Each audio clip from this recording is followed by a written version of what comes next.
Hi guys, this is your friend Carlos. On today's video, I'm gonna do something.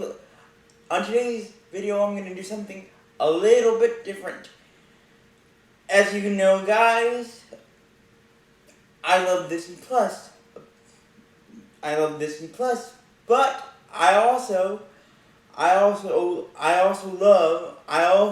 adore and love and enjoy talking about U.S. history. And starting today, hopefully, if you guys like this first video that I'm gonna do about U.S. history, I'll do some more videos like this one about U.S. history. Plus all my Disney Plus, all the Disney Plus content that you guys have already been enjoying. So here we go, guys. The first topic that I'm going to be talking about, or the first figure that I'm going to be talking about, is of course, our 16th president, our 16th president of the United States, Abraham Lincoln. Of course, you might not know that Abraham Lincoln was one of the tallest presidents, and you might know probably. You guys might know some of his biography, but there's more to his biography than you might think. And I'm gonna give it to you right now. So here we go, guys. The death of a tall man and the death of a tall man, and the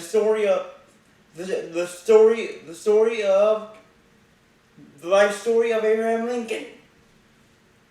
So here we go, guys. So Abraham Lincoln was born on February 12th, 1809, in a little log cabin.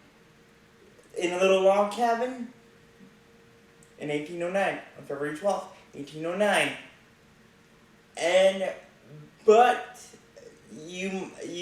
But like I said, you might not know this, but so here we go with this. When he was eight, the Lincoln family lived in Little Pigaton Creek, Indiana, which was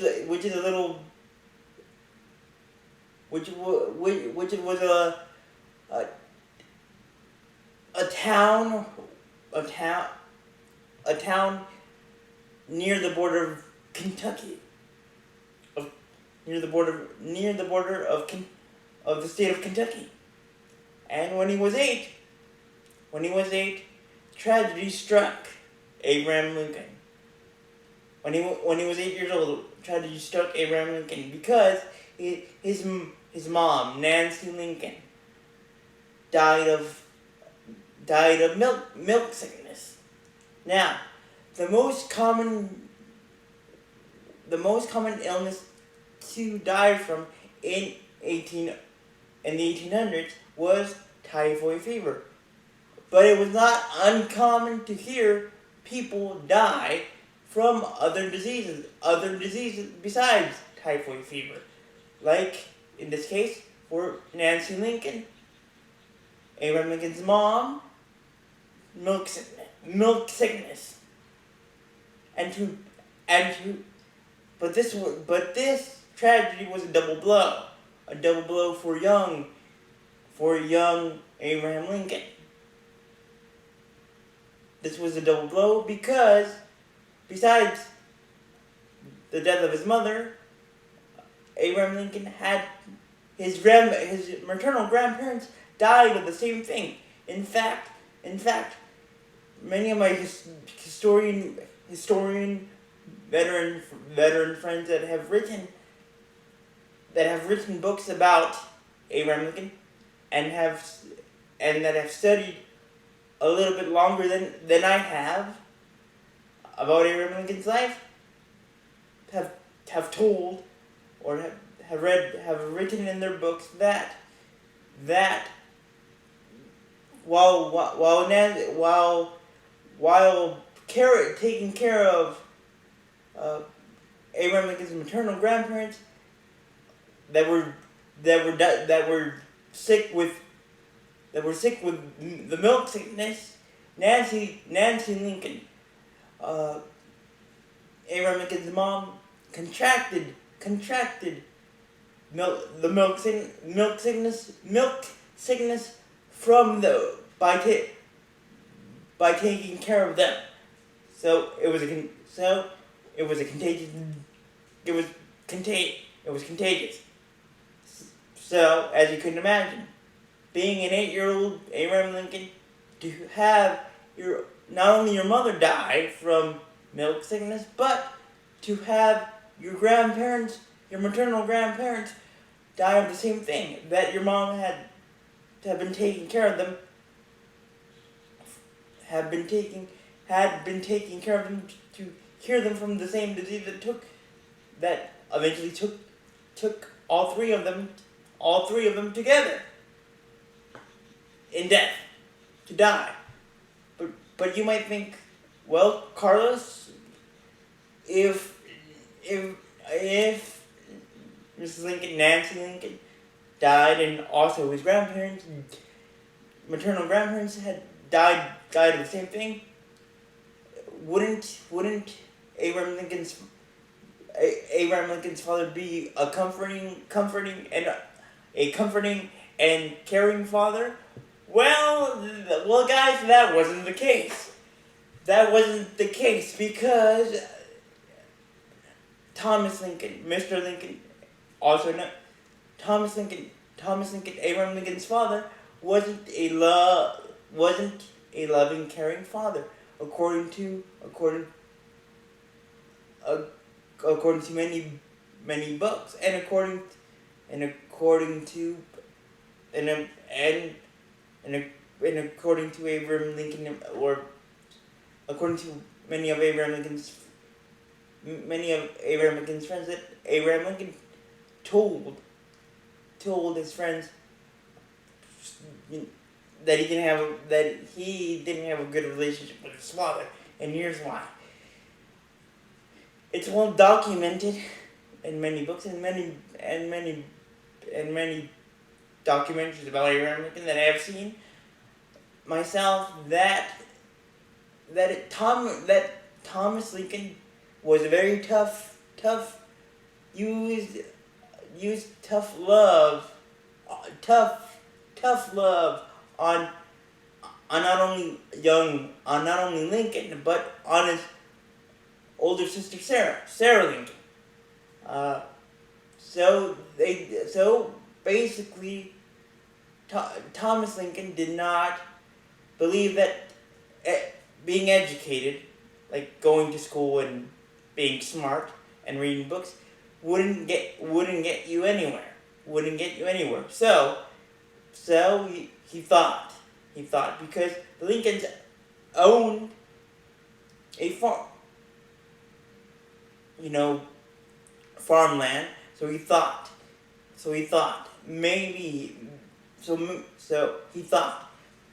when I'm gone, when I pass away, I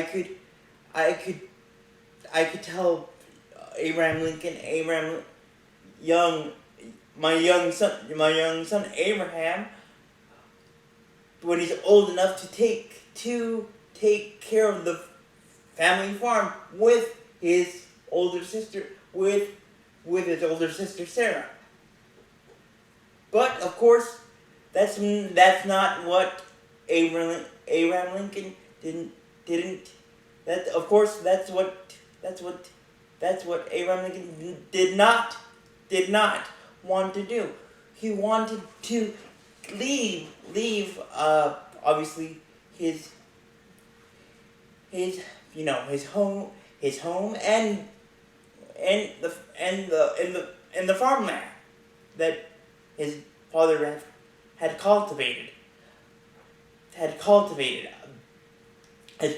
for the family for many years before Lincoln was born. but he did not want to work. He did not want to work in on a he did not work in he did not want to work on land that the family owned. That his family owned. He wanted to explore. He was very Abraham Lincoln was very, very intelligent. He taught himself how to read. In fact, he taught himself how to read by reading adventure books, reading about the Constitution, reading about our founding fathers. He read Greek. He read about Greek philosophers. He read about Greek philosophers and other fun books of his day. He wanted to explore outside of his home bubble, and since Nancy Lincoln, since Mrs. Lincoln had died, Mr. Thomas Lincoln, of course, he thought of a naturally, I will need to remarry. So one day, when Abraham Lincoln was still 8 years old, and his older sister Sarah was 1 year older than him, or 2 years older than him, Thomas Lincoln just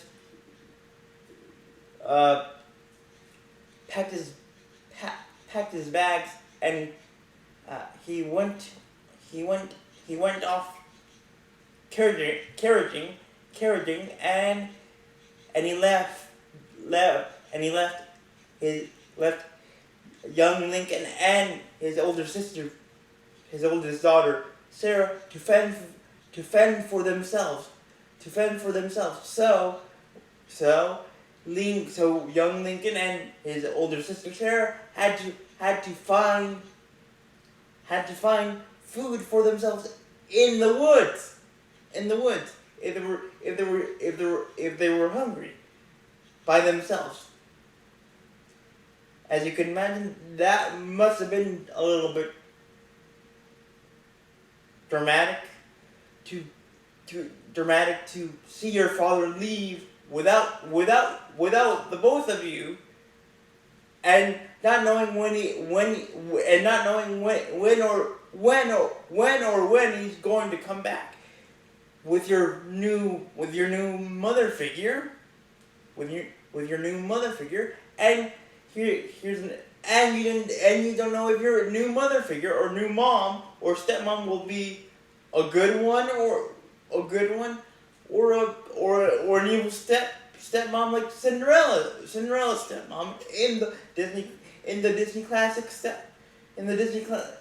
Cinderella. So young Lincoln and his sister Sarah had to fend for themselves, had to find food for themselves, had to take care of themselves when they were 8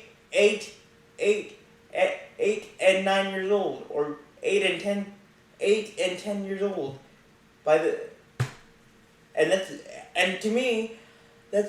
To this day, I'm shocked by that.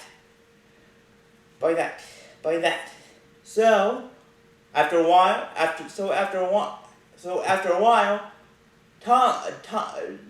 Mr. Lincoln returned from his travel, and he found a new wife.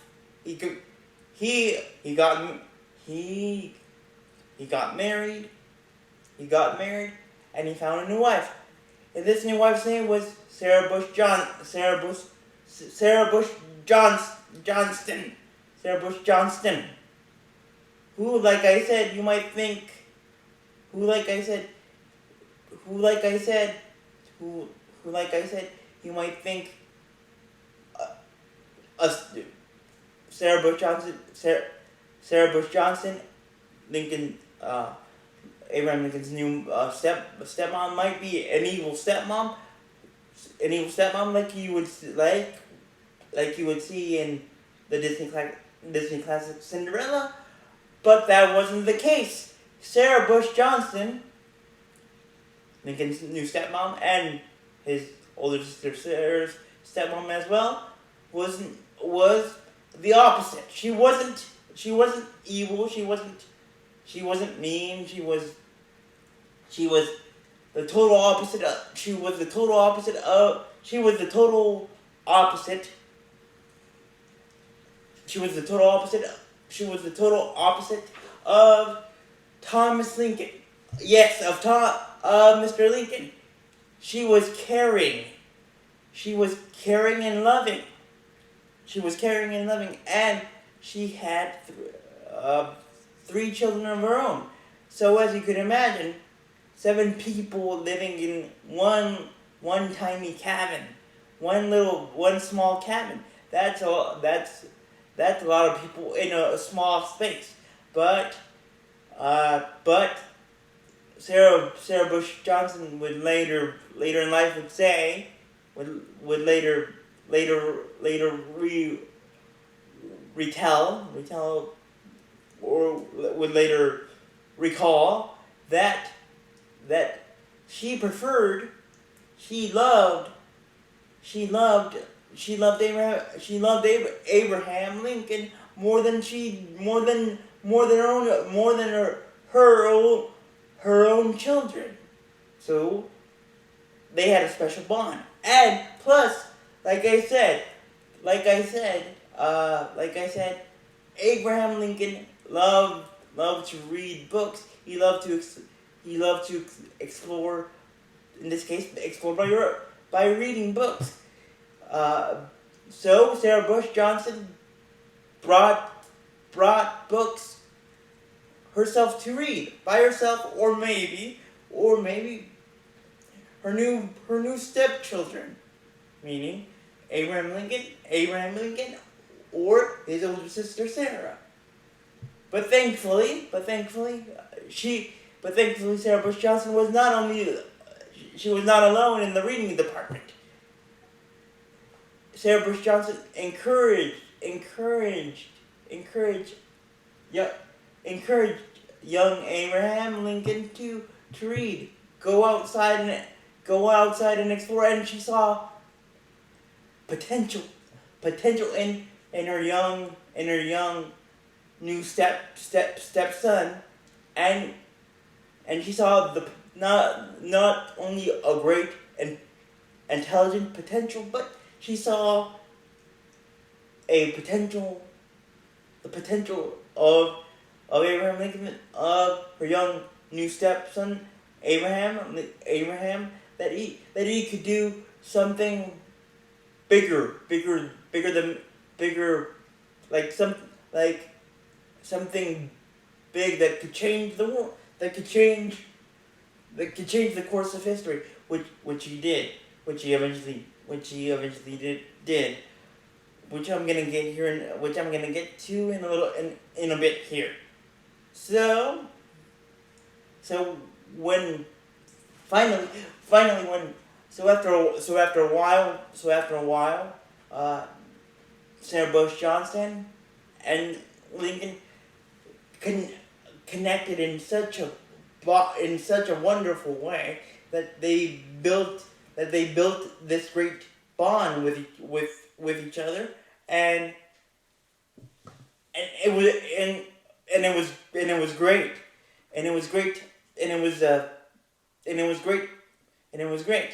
according to Abraham Lincoln. If it wasn't for his stepmom, Sarah Bush Johnson, he doesn't know what he would. He doesn't. He does. He didn't. He said he if it wasn't for her, I wouldn't have become. I don't know what I would do if she wasn't there when I needed a loving and caring parent, excluding his father. But when he turned 21, 21, he finally turned 21, and he decided to move, to leave the nest, to leave his dad's grip, to leave his dad's mistreatment or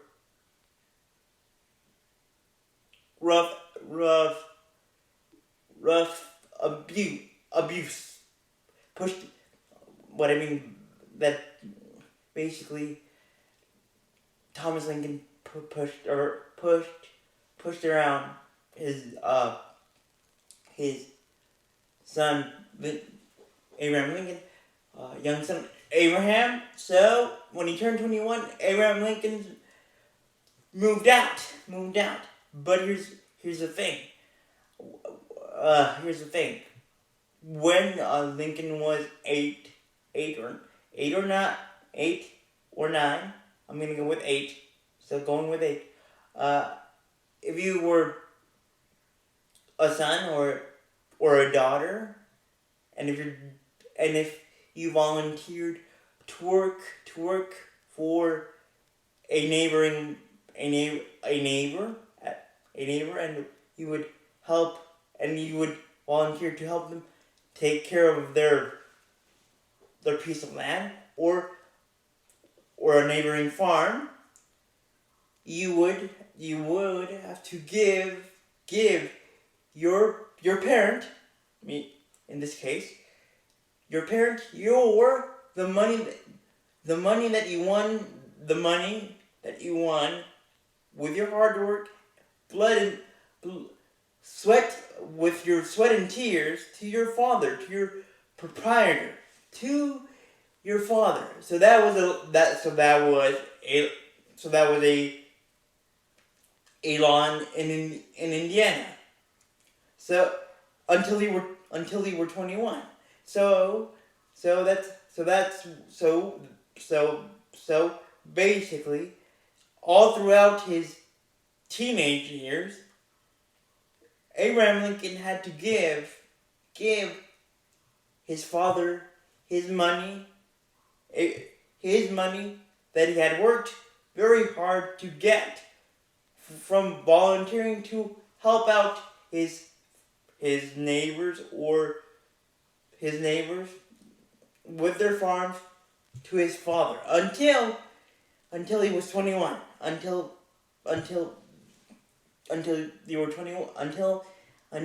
he was 21. Then he could volunteer or work anywhere, work very hard, and get the money that he deserved, and wouldn't have to give his money away to his father. So when he turned 21, he moved from his dad, and of course his loving stepmom, Sarah Bush Johnston,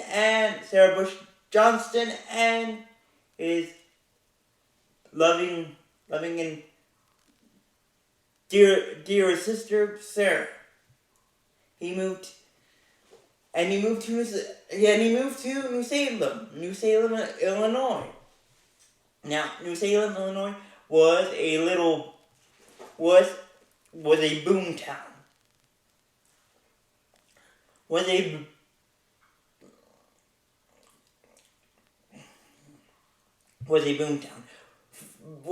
boom town for Abraham Lincoln, because, like I said, he had this craving, or this this fire inside of I want it, and I need to get out, to get out, to get outside, outside of my home bubble. I want to go to Disneyland, and not and I want to explore Disneyland. Disneyland. In this case, New Salem was his Disneyland. But before New Salem, he got a job. He got a job. He got a job with his cousin John of a log boat to move goods, to move goods like food, to transport goods on a log boat from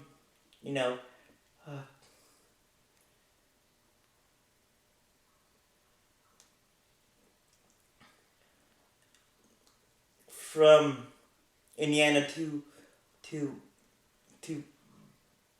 another state. In this case, his log boat, or his log good transferring boat was in Louisiana, in New Orleans, and he got this job with his cousin John. His cousin John. And actually, Abraham Lincoln said to his cousin John, "Hey John, can you tell I want to go with you and help this man that is offering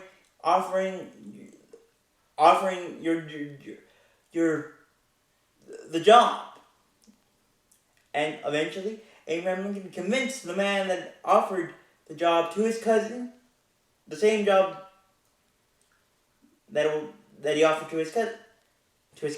And the man said, "Okay, fine. You have the job too." So Abraham Lincoln Abraham Lincoln got his log boat, and he moved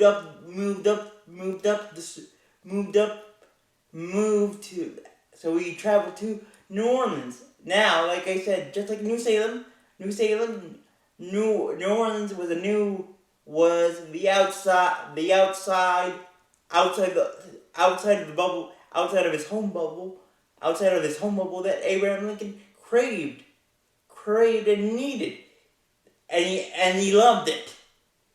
He loved the sights and smells and sounds, but he also saw the bad side of New Orleans, and this is where he saw his first slave trade auction auction,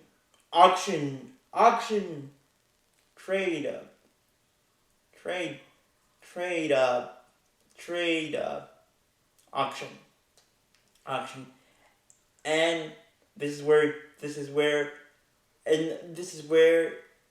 he when he saw his first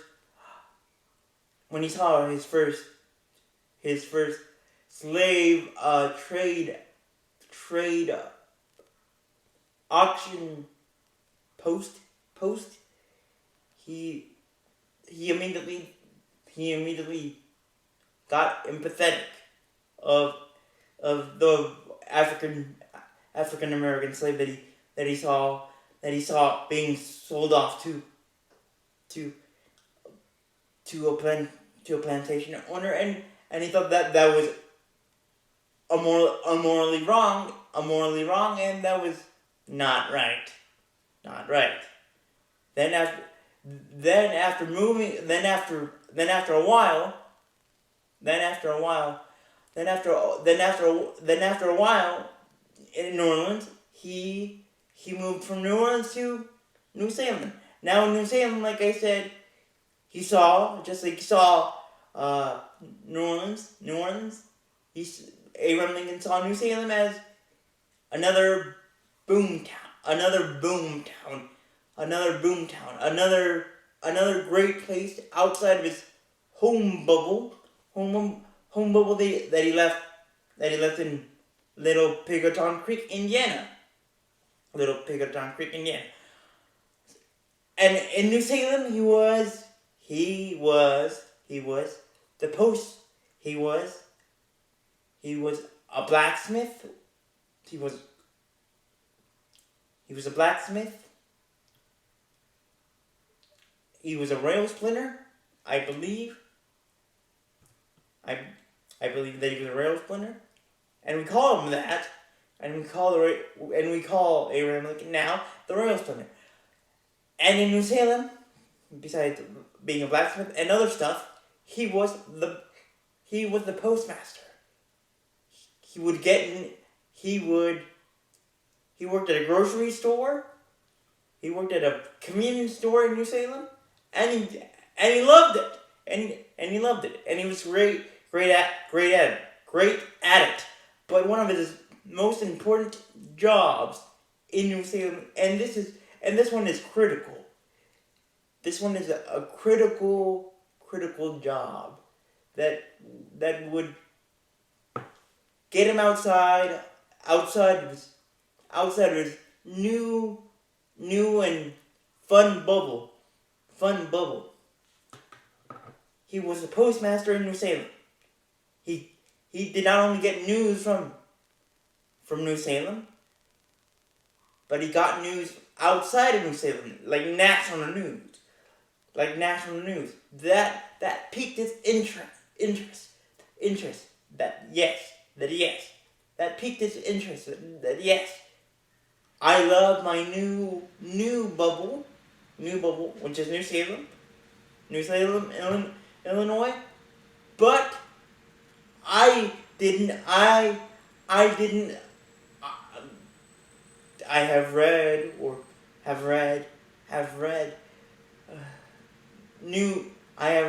a lot about these new interesting bubbles that I want to explore. Meaning the rest of the nation. And he got news from the rest of the nation by being the postmaster in New Salem, besides local New Salem news. And that piqued his interest. And that was his first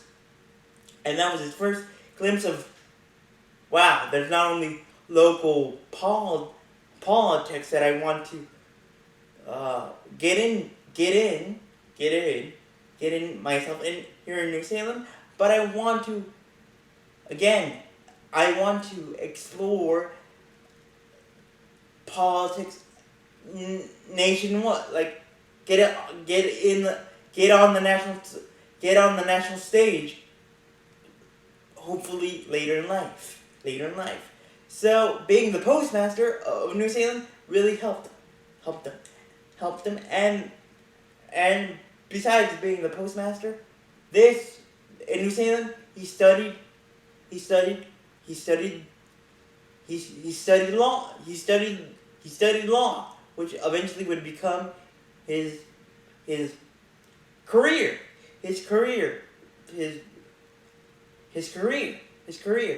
and he would also fall in love in New Salem with a young woman named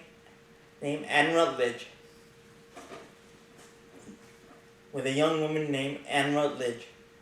Now, Anne Rutledge was a beautiful young woman that Abraham Lincoln fell for and deeply and hard like a rock.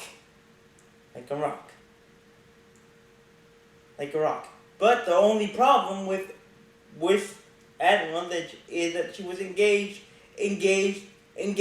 to be married. Engaged to be married with another dude,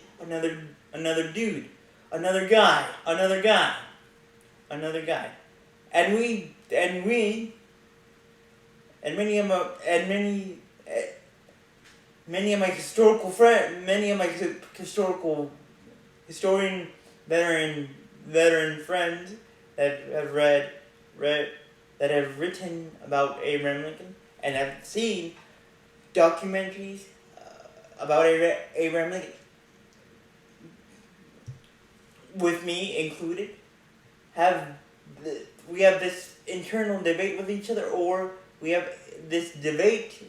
We can't agree on if Abraham Lincoln knew about Anne Rutledge in engagement with this soon to be engagement with this other man. But all that we know is that Abraham Lincoln fell really in love with her, and really hard, like a rock, like a hard stone. But tragedy would strike again on poor Abraham Lincoln, because he would find out that, and not knowingly, he would find out that Anne Rutledge succumbed to typhoid fever, and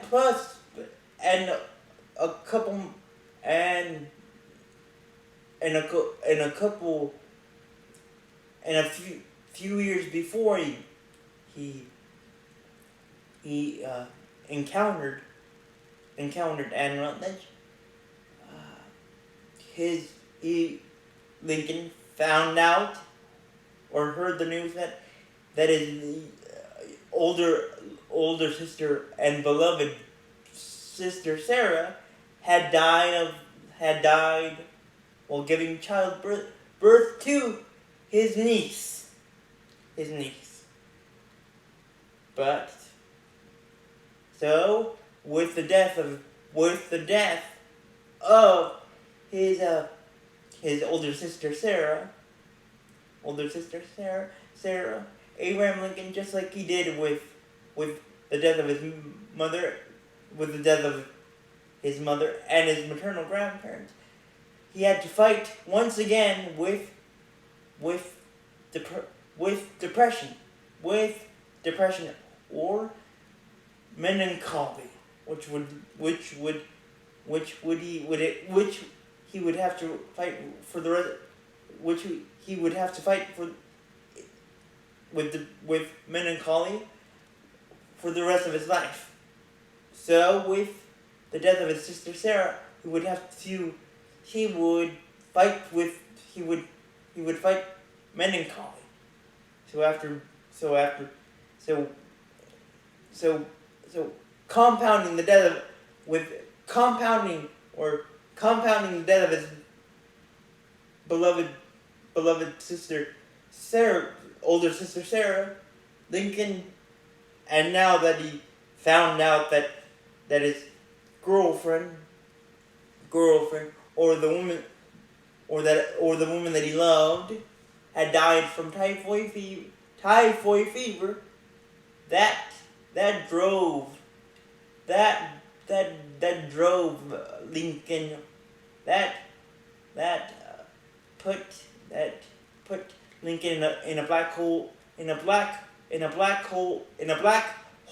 of melancholy,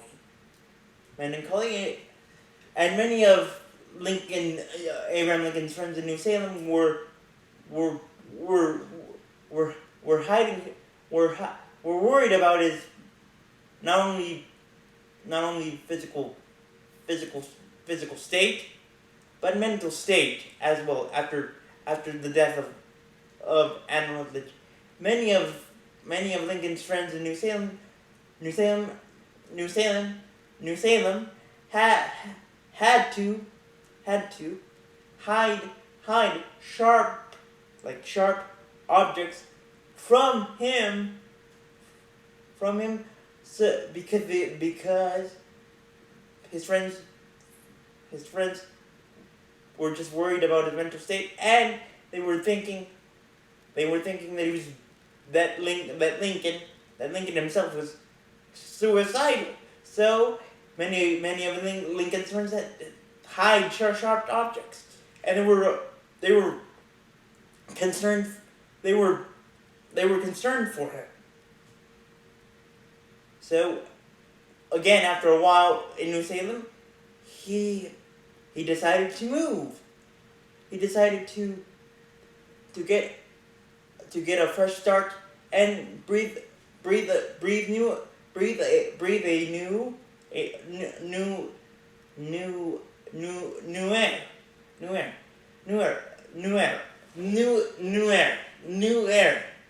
new air, and that's what he found in Springfield. Actually, he moved to Springfield, exactly to the day of his death, which I'll talk to his death in 1837. On April 15th, 1837, and Springfield, and in Springfield, since he was new in town, and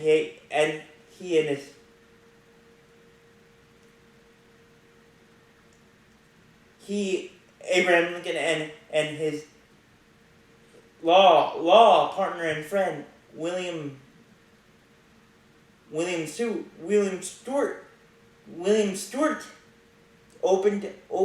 had opened a new law practicing office. They had partnered up with each other, and they opened a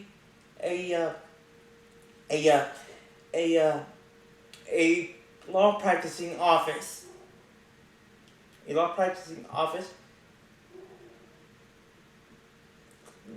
Nearby, but since Lincoln was new in town, he didn't have anywhere to rest and sleep. So when he arrived to Springfield, he was walking around. He was walking around looking for a place to stay. And that's when he saw this tiny but very good, very clean and very spacious convenience store. That very good, very clean and a very good convenience store, a local convenience store that was owned by Joshua Speed. Joshua Speed would later become one of Abraham Lincoln's closest friends, and I'll get to that here in a bit. So when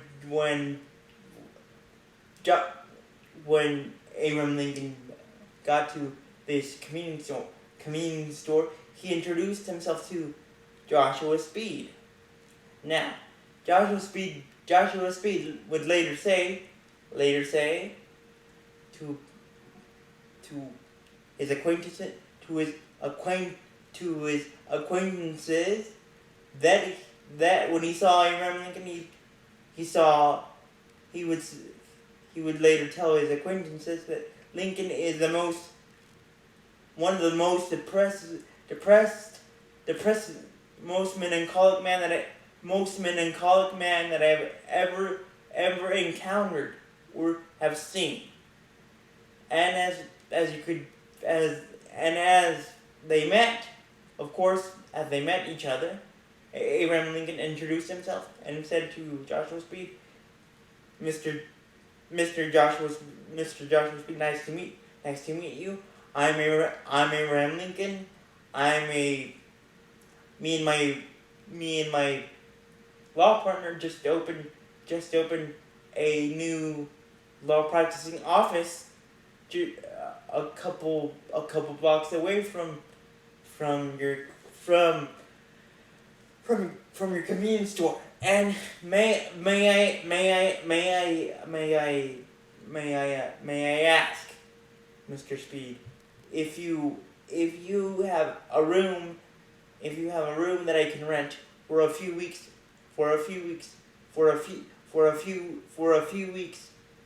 just for a few weeks, until I get my feet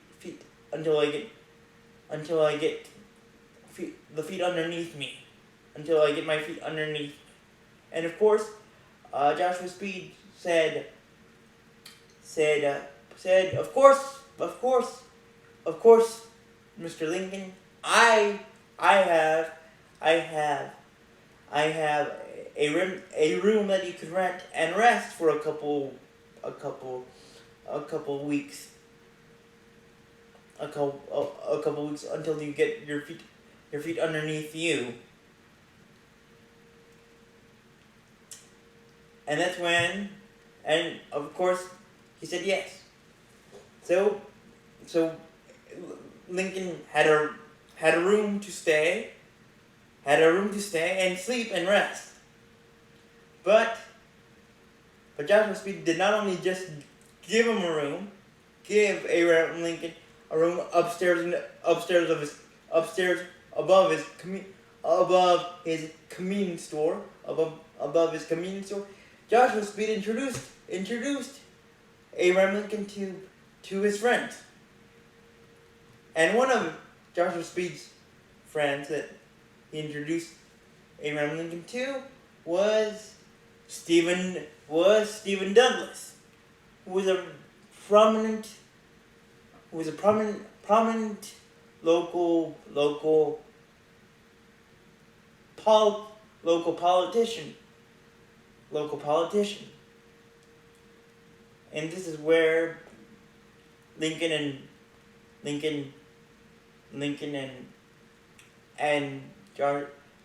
Stephen Douglas would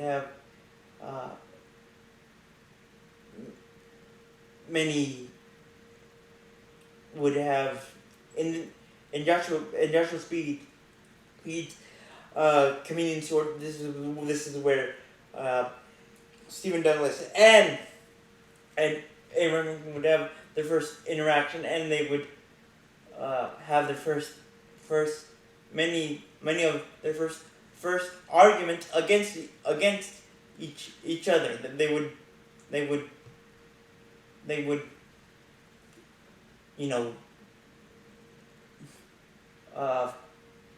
fight. They would argue their points of view, but after a while, Joshua Speed got married, and decided to move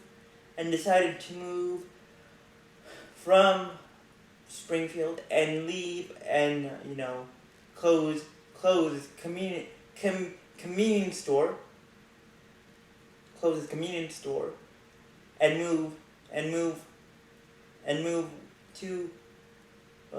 move back to Pennsylvania, where Joshua Speed lived and grew up, and he was a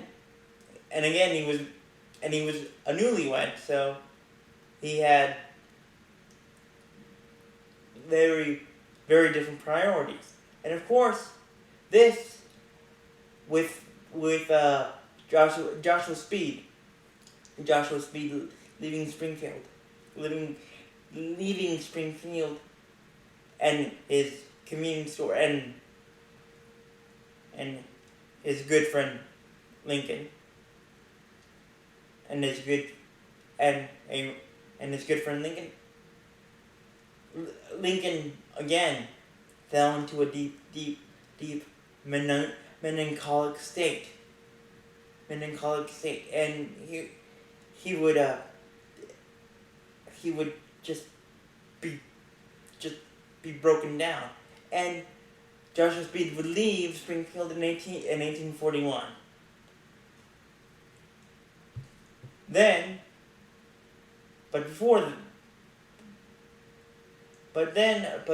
after a few months, Joshua Speed and Abraham Lincoln reacquainted, got to say hey to each other, got reacquainted with each other, but so they met. So Abraham Lincoln saw his good friend Joshua Speed at a social party, social gathering party, where he would meet Mary Todd. In fact, Joshua Speed at this social gathering, he could see that Lincoln was staring at this young and beautiful girl, Mary Todd, very attentively, and said to his good friend Abraham Lincoln, "Hey Lincoln, why don't you go over there, man? Over there, man, and introduce yourself and talk to Mary Todd." So, and Lincoln was like, nah. Lincoln was like, Joshua, well, yes, but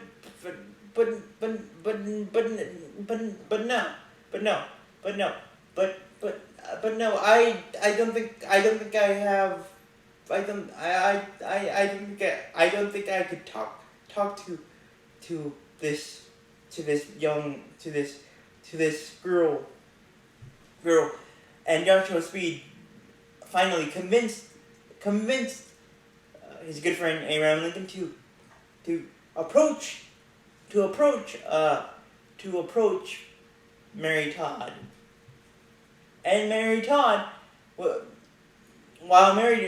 at the same time, Mary Todd was talking to Stephen Douglas.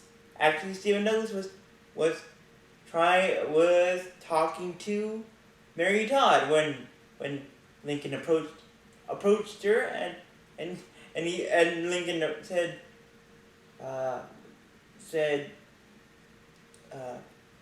to Stephen Douglas, Mr. Douglas, and Stephen Douglas said, Mr. Lincoln, in a sarcastic way, and they started to bicker with each other in the bickering battle until Stephen Douglas said to Mary Todd, you wouldn't be interested. Mr. Lincoln won't pique your interest. Then Mary Todd said, well, Mr.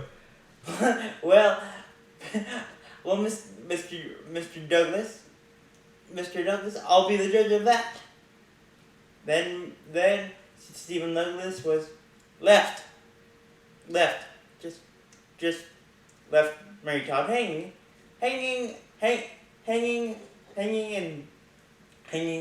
and that's when you know, Lincoln Lincoln introduced himself, and Mary Todd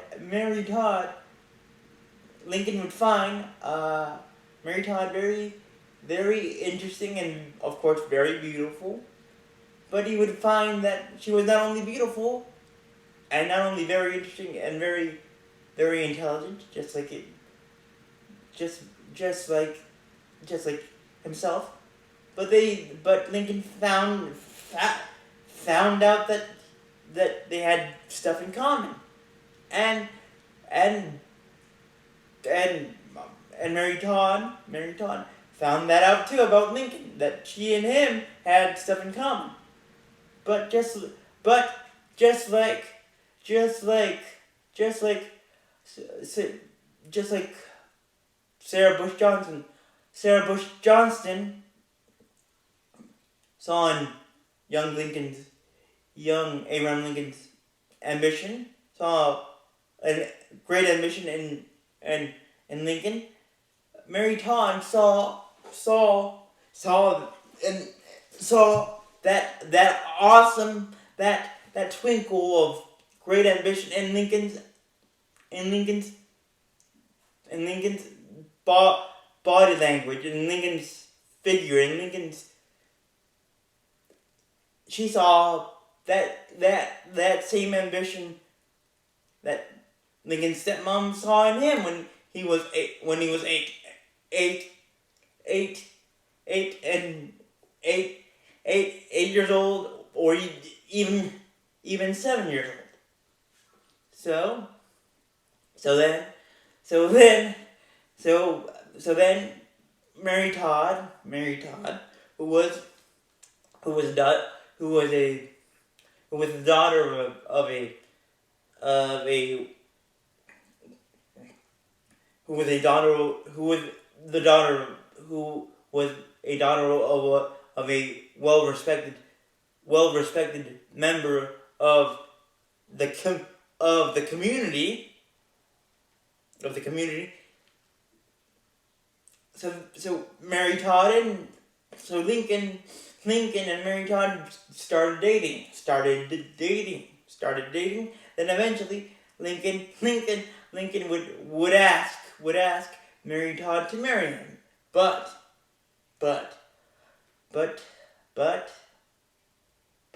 Lincoln would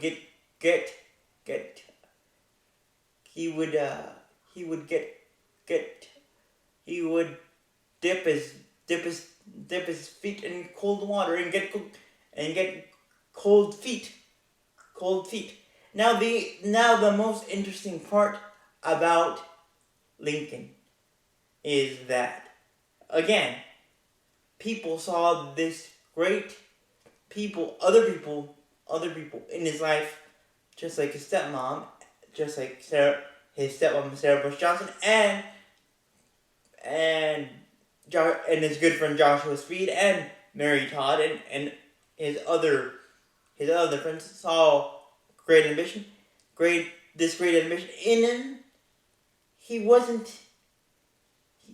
Lincoln wasn't that confident in himself, because he was 6'4". He was very tall, and according to him, people saw him being 6'4", very awkward and very strange. Very strange. So he didn't. So yes, Lincoln had this great ambition in him that other people saw in him, but he didn't have that self-confidence in himself. So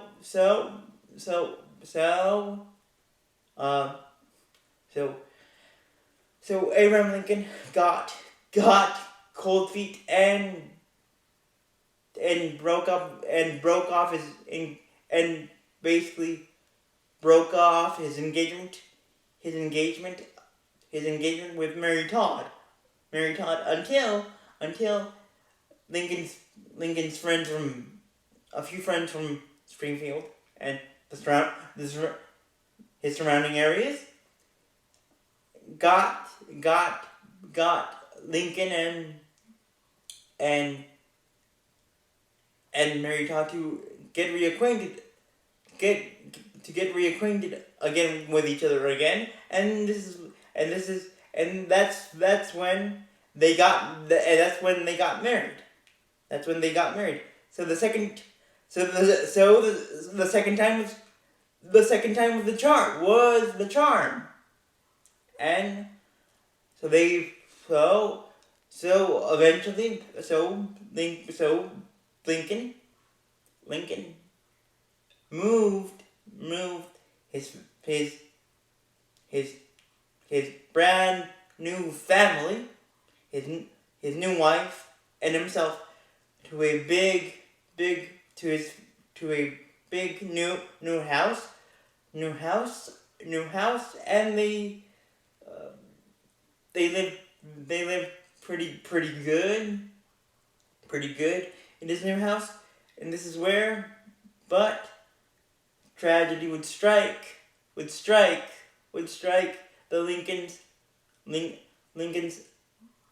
together for the first time together when Mary Todd Lincoln would give birth to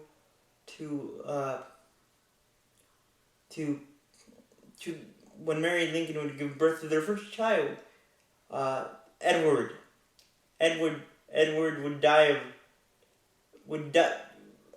Edward was around 1 month old when he died of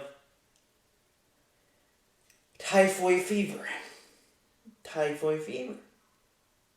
And that was a crushing blow not only to Lincoln, not only to Abraham Lincoln, but to of course Mary Lincoln, and they got depressed together. In fact,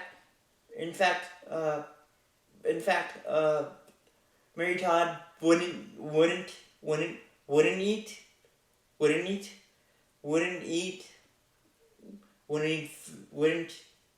food. She wouldn't get out of bed. She wouldn't talk to her friends or anything like that, or anything else. Lincoln would just basically deal with his melancholy by sinking himself into his law practice, and eventually they got through it together. And by this time, Lincoln had already served 2 terms in the two terms in the Illinois state legislator,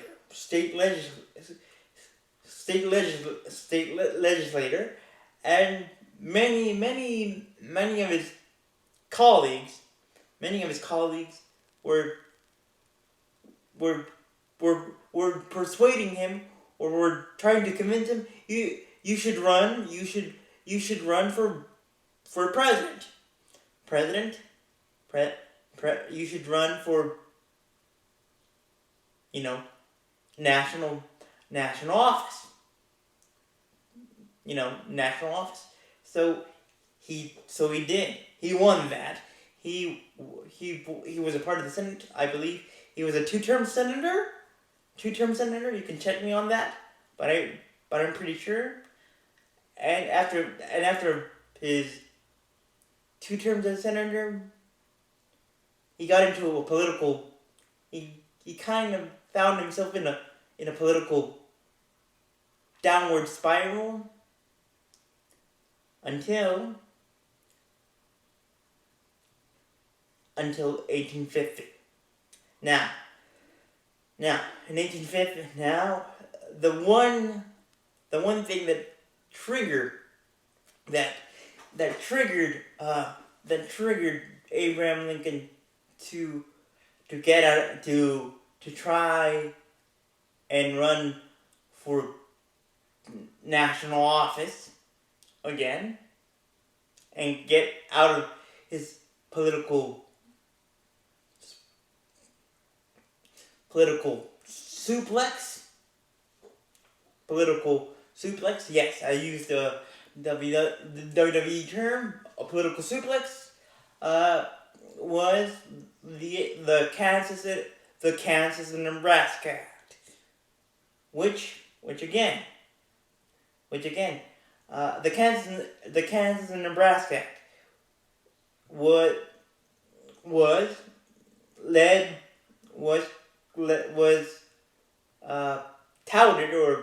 touted and made national news by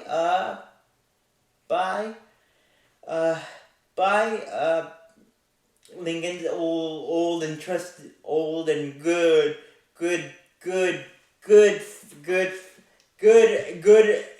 friend, political sparring partner, Stephen Douglas.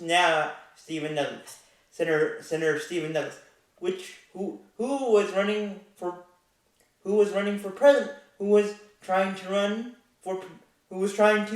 run for president of the United States, and who was trying to get into the political scene, and eventually he wanted to get into the race for president of the United States, and he was running, and to do that he was running as a Democrat.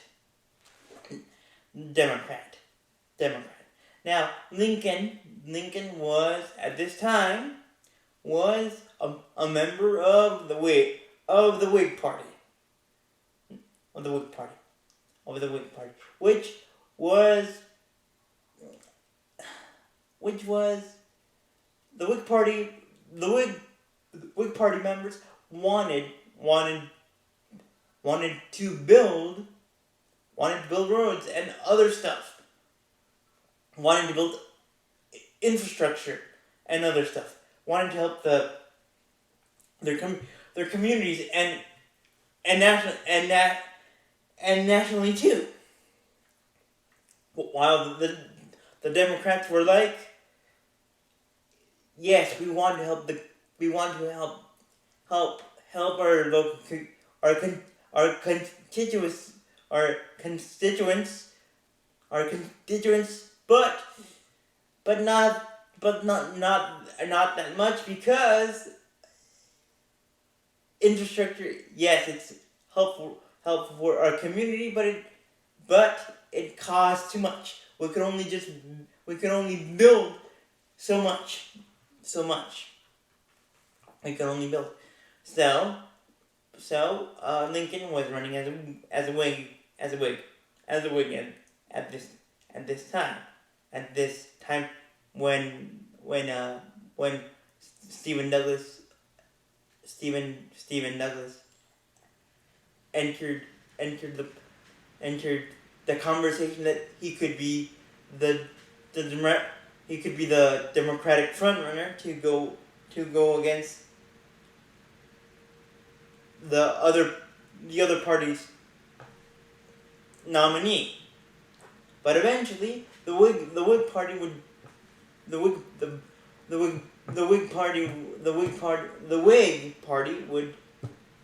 disappear. Would disappear and dissolve itself until and therefore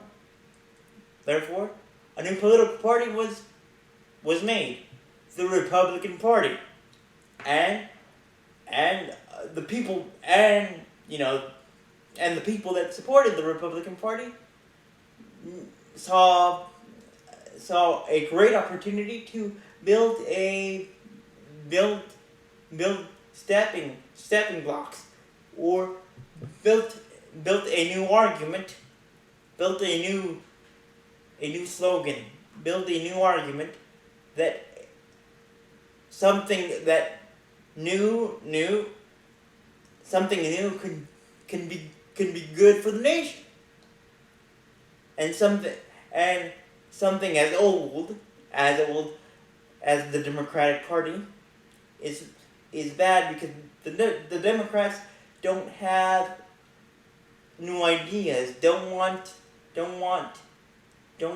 to see national prosperity. So the Republican Party eventually picked had one figure in had one specific person to lead their new party international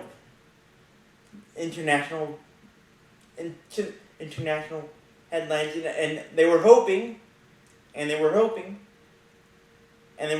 to eventually the White House, and that person was Abraham Lincoln. Now, one of the biggest issues in 1860, or around 1860, was the issue of slavery.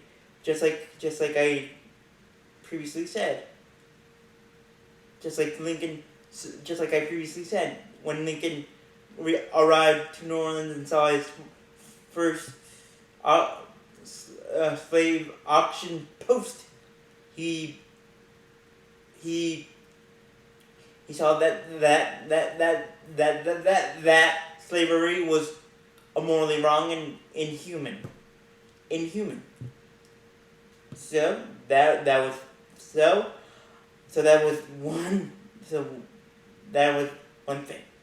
And going back to Stephen Douglas, the Kansas and Nebraska Act that Stephen Douglas was proposing in Congress was that a line if everyone voted yes in Congress, and in Senate, a line, an imaginary line would be drawn, or somebody would draw a imaginary line, and that line would divide or split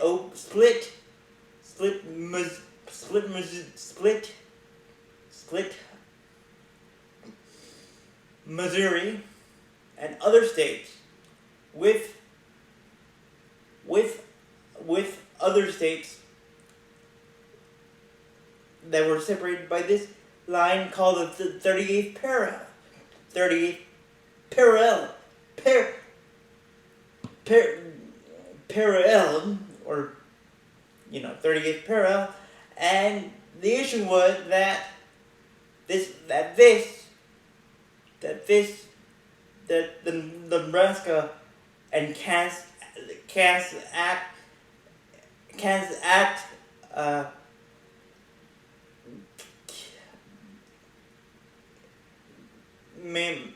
made slavery not only legal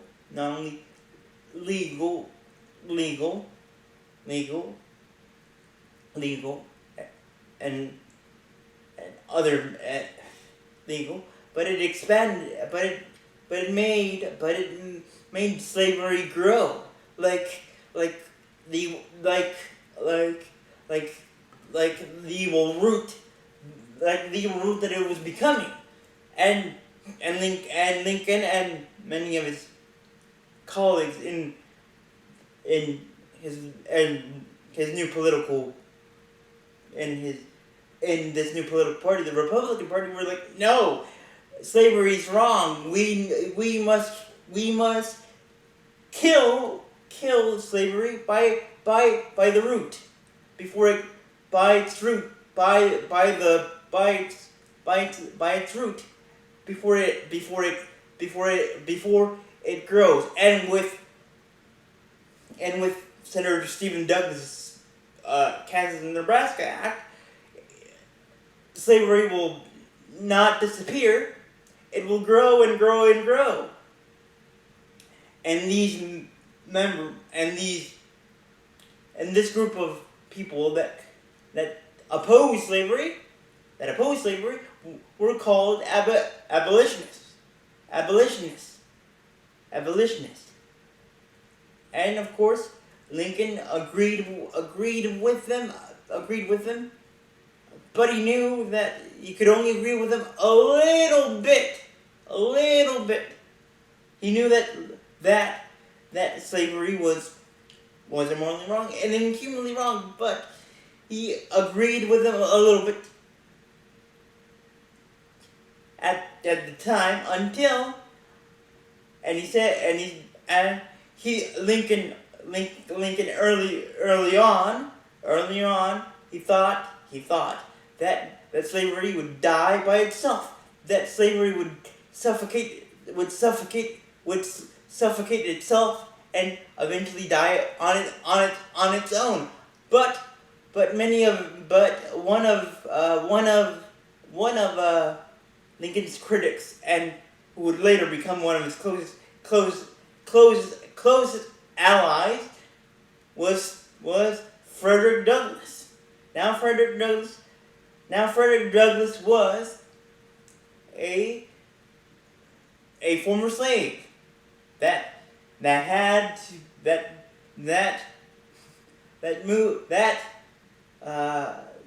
left his home state of Maryland to the North, in some states of the North, a slave could be a freed slave, and you would be free. So one of his critics was Stephen Douglas, and Stephen Douglas was like, Lincoln, I'm sorry, Lincoln, but you are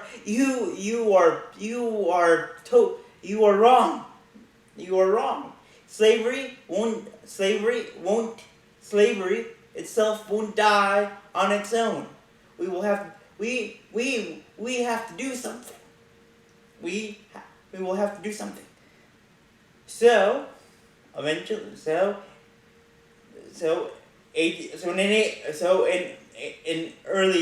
in the summer of 1861, in the summer of 1860, it was pretty clear that Lincoln was the Republican nominee for the White House to become president. And it was pretty clear as well that the Democrats had made up their mind and had nominated Stephen Douglas. And so Stephen Douglas and Abraham Lincoln would have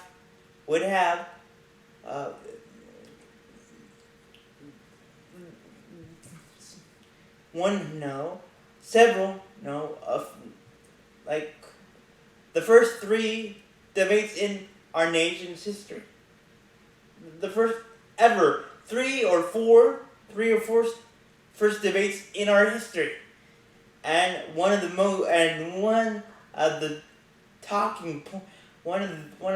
Lincoln's talking points that he touted and fought for against Stephen Douglas' counterpoints against him was the Kansas and Nebraska Act.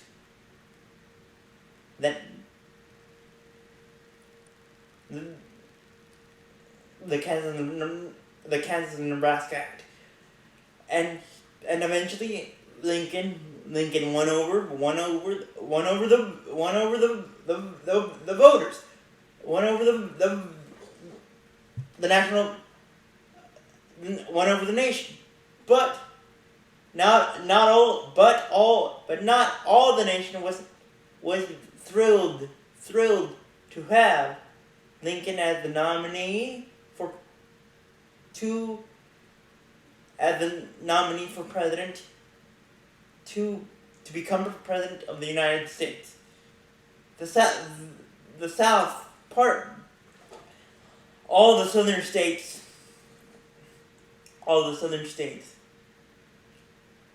yes, all the southern states did not like the idea that Lincoln was anti-slavery. All southern people in the South were like, slavery is right. Slavery should be glued to the Constitution, and it's nothing, and there's nothing wrong with slavery. Slavery should stay as it is. Us, people in the North, and us in the South, should be owners of slavery, of slaves, and we're good like that. We're good as we are. And Lincoln should not stick his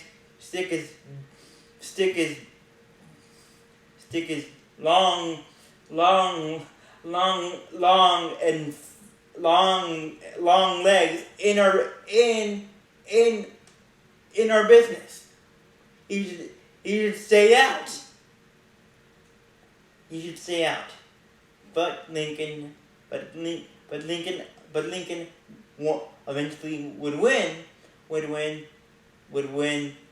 the nomination, and he would eventually win the presidency. And as soon as Lincoln won the election of 1860, all the southern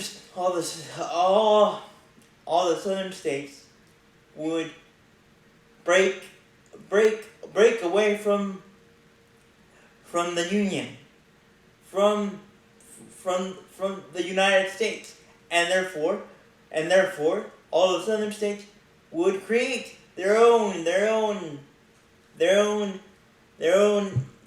nation,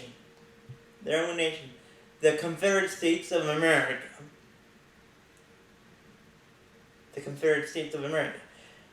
But all of the southern states knew that to fight Lincoln, they would have to vote for a president for themselves. And the southern states picked Jefferson Davis.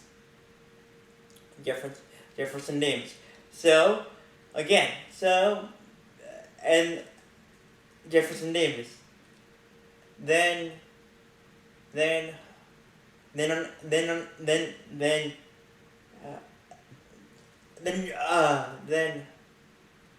in January of 1861,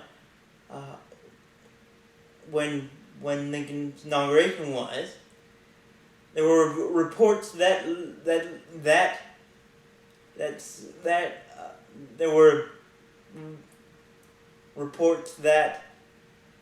Lincoln, there were threats against President-elect Lincoln's life. So Alan Pinkerton, who was a well-known detective, and his colleagues of his detective agency had picked off one of these assassination attempts on President-elect Lincoln's life, and they told Lincoln, Mr. Lincoln, you're going to arrive and you're going to arrive to your inauguration, not in the way that you want to,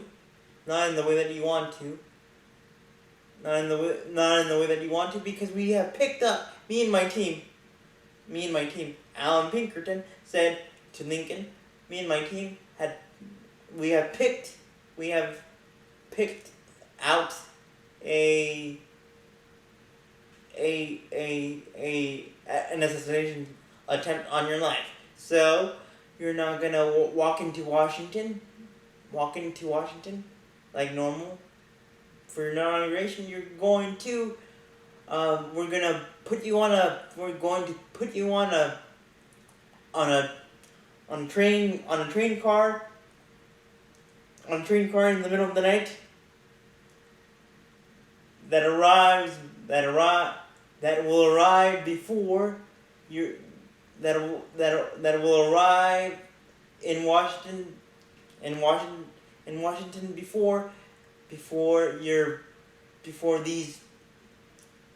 before these alleged assassins can get to you, and it will arrive at night. And of course, Lincoln said no. I don't want to arrive I don't want to arrive to Washington like I'm just like I'm a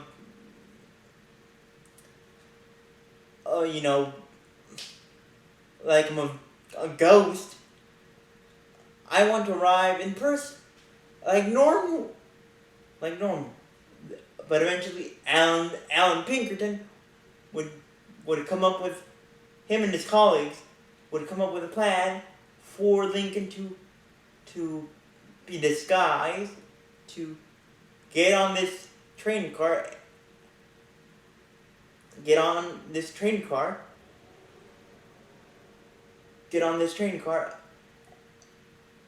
with a disguise and arrive in Washington D.C. just a few hours before his inauguration. Now, many of his political rivals a day after. Many of Lincoln's political rivals a day after the inauguration would put out in newspapers this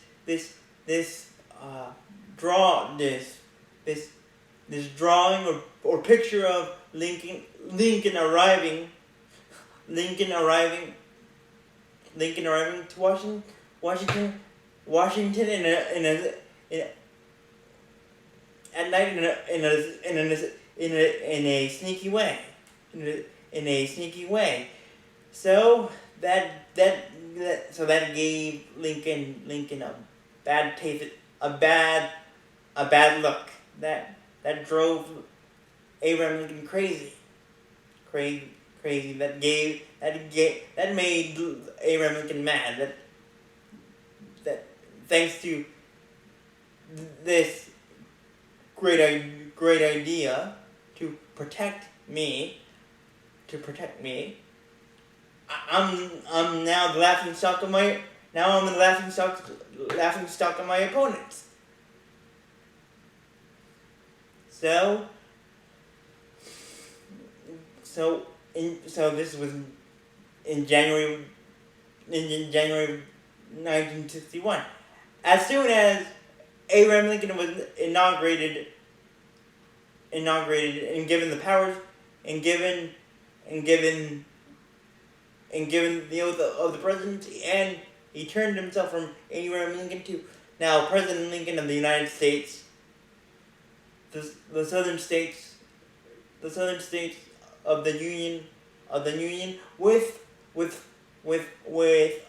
Jefferson Davis as their new president. Like I said, broke off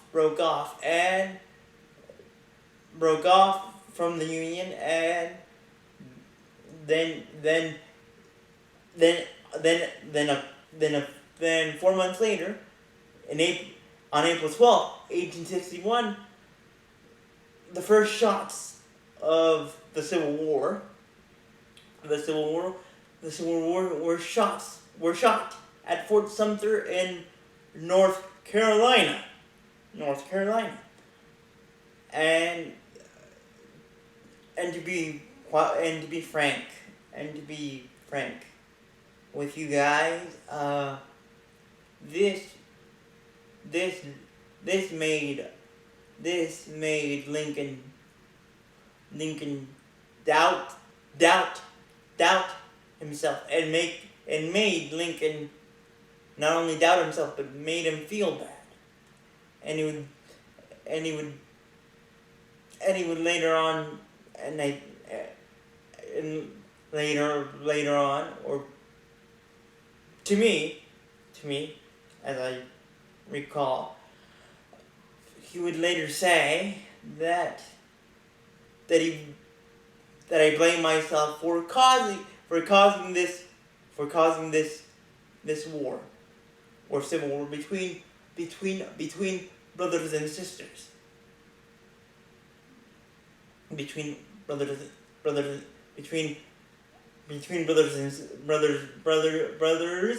sisters.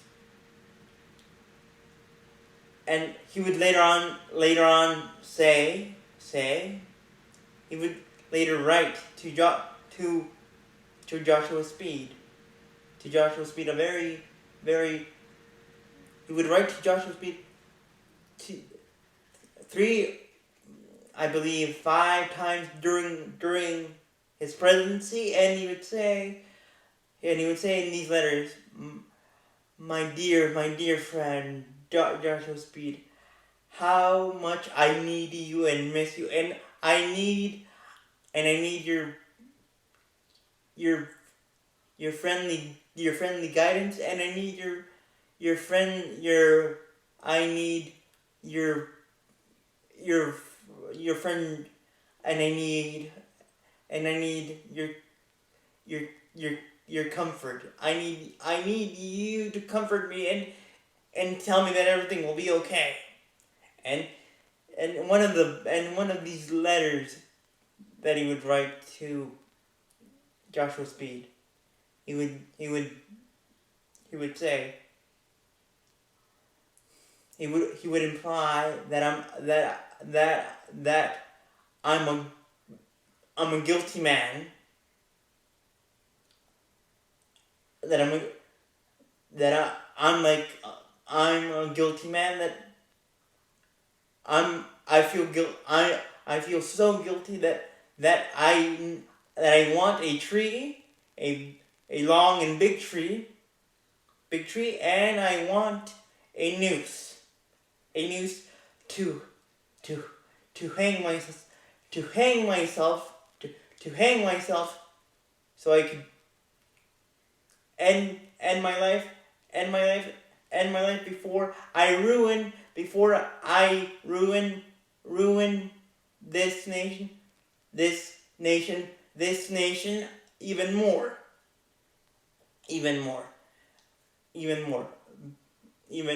and Lincoln would, and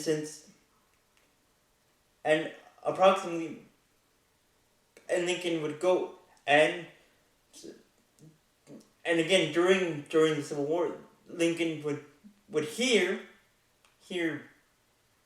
shots nearby, would go outside and walk quite a quite a distance, and would be entrenched in, entrench himself entrench himself in the battle. He would walk a few distance, a couple feet, and he would see battles going. The war was a few blocks away from the White House from the White House doors, and he would go outside and see the battles and see basically soldiers from both the Confederate Army and both from the Confederate Army and Union Army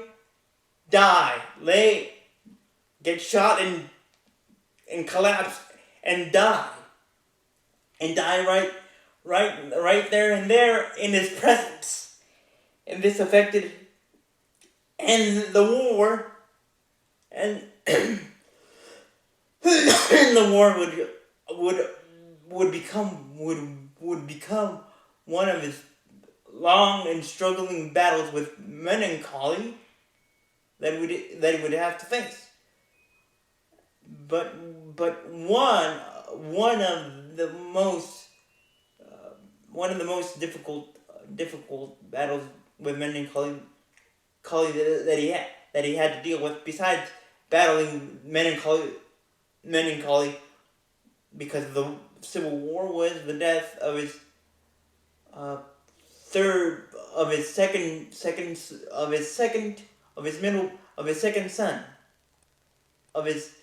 son, Willie. In early 1862, as the war was just basically all around Lincoln, and again he had to deal with the war and the melancholy because of the war. 1860. Besides dealing with the melancholy because of the war, he had to deal with the melancholy of losing his son, his second son, his second son Willie.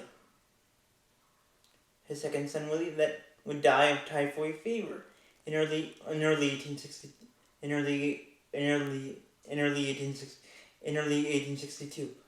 Willie was 12 years old. That, besides the war, many of my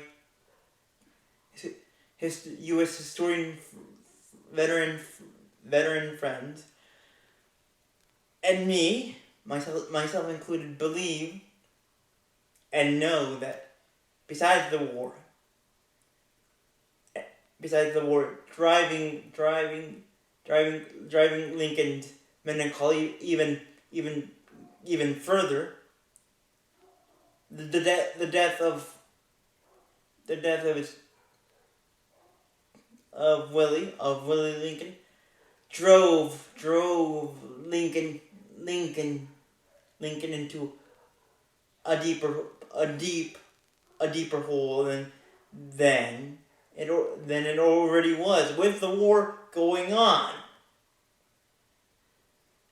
and the death of Willie did not only affect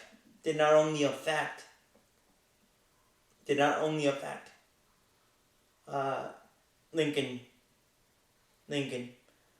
but it affected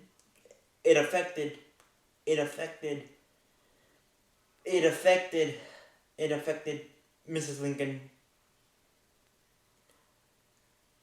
equally, or a degree.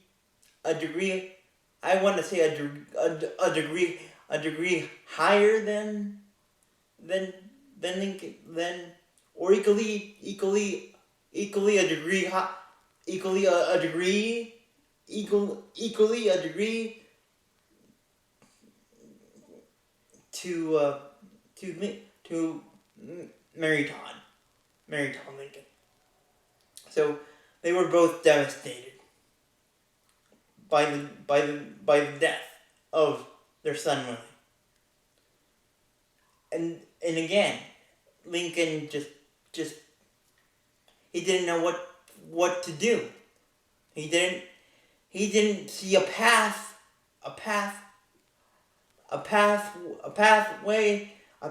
to end the Civil War early, or to end the root, or to end the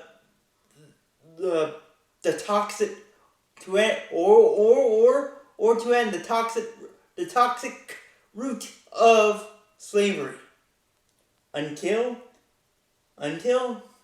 New Year's Day 1863, when he came up with when his cabinet and of course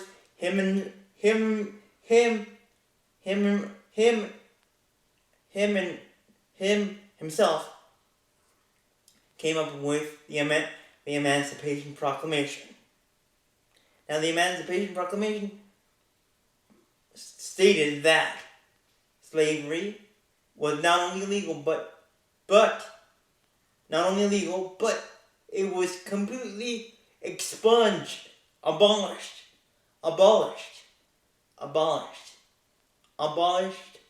from the nation.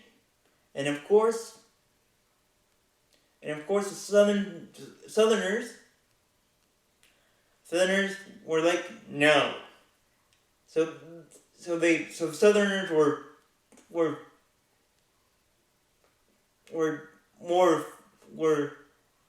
seeing in their eyes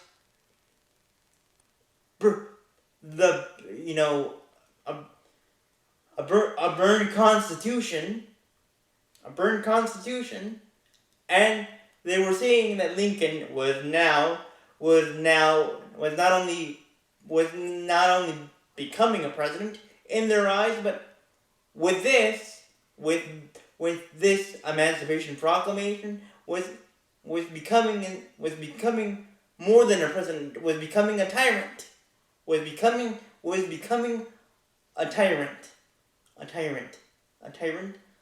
that wanted African American slaves to not only be free, but to vote on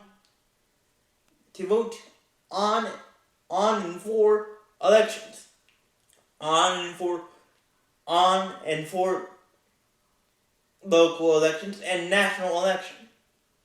And of course, the Southerners saw again in their eyes saw the Constitution being on fire. Saw this as a total mess in their eyes. So the South was instigated to win the Civil War even more. But eventually,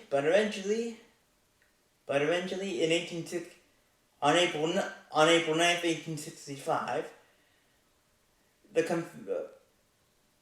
Confederate Army, led by General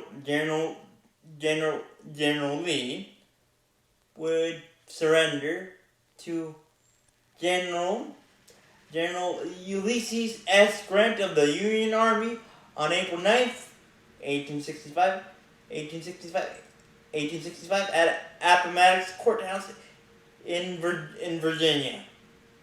Now, by the war's end, Lincoln was happy, was happy, was happy, and didn't have his melancholic look, or didn't have the or to be more specific, didn't have his melancholic body language that he had early on in during the war. And Mary Todd Lincoln would say that the end of the war gave Lincoln new vigor, a new ambition. That now that the war is ended, I can do great stuff, even more great stuff for the nation. But many of the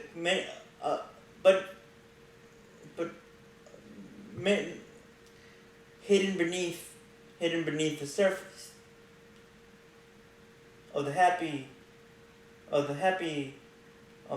people that were happy that the war had ended, that the Civil War had ended. The Civil War had ended. There were beneath the surface Southern sympathizers were hiding beneath the surface. And one of these Southern sympathizers that was hiding beneath the surface was a young 26-year-old actor, John Wilkes Booth. Now, John Wilkes Booth, like I said, was an actor. To many newspaper writers, newspaper columnists, and wrote about plays, and they were writing about playing columns, were said that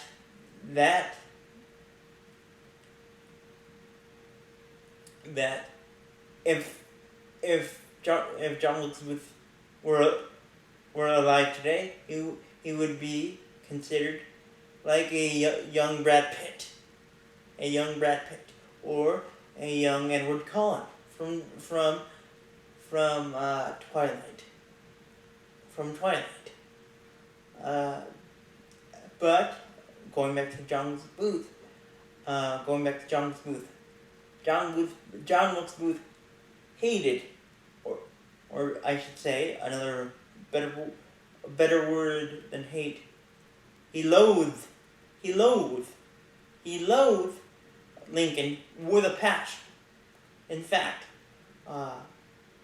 when Lincoln one time Lincoln was attended a play at Ford's Theater that John Wilkes Booth was in. The play was called A Marble Heart, a Marble Heart, and one of the lines that John Wilkes Booth delivered during the play, people were saying that this line that John Wilkes Booth delivered during the play was delivered straight to Lincoln, and Lincoln would later on say, I think this young John Wilkes Booth wants my attention, and he would, and John Wilkes Booth would just stare Lincoln.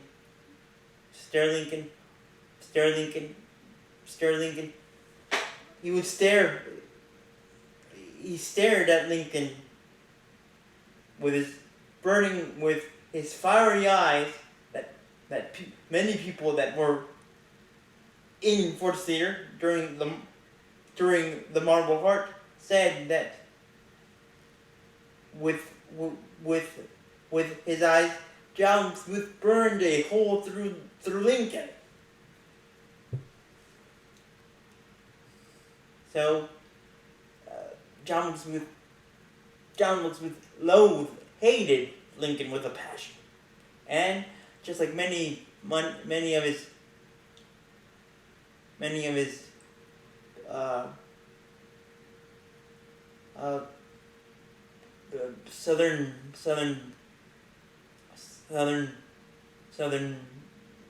neighbors, or many of his southern compatriots,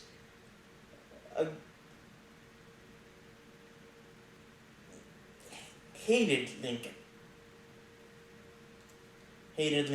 with a passion, or with a greater passion than he did.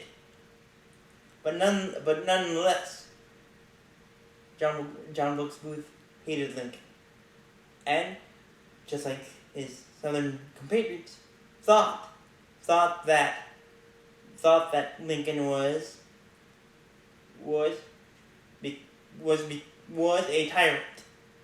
a tyrant. Now, John Wilkes Booth had tried to kidnap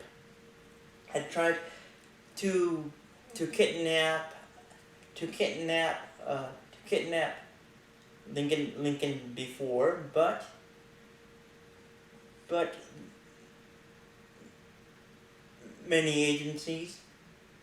many local agencies were able to snuff out kidnapping plots and assassination plots towards Lincoln. So after trying many times of trying to kidnap Lincoln, and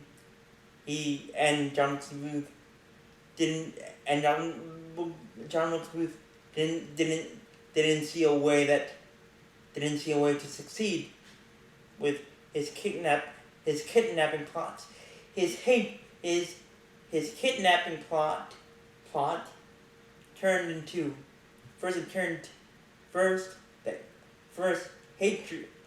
the hatred towards Lincoln turned into a kidnapping plot, and then that hatred morphed those kidnapping plots into murder, in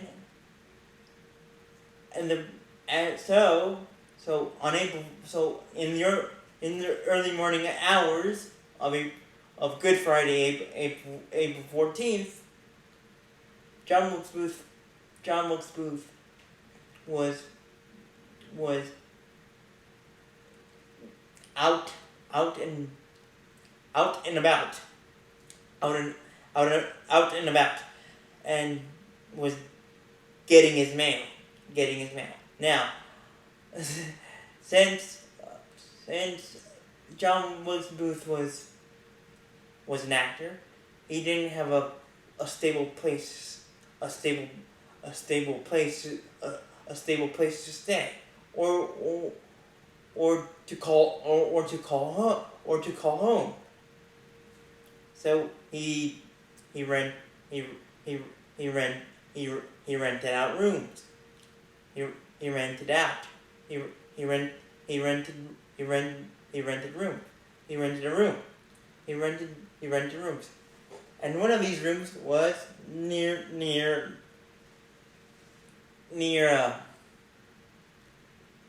Ford's Theater. So he decided, I'm gonna be staying in my room. I'm gonna be staying in my rent room for a few weeks. So why not give my mail address to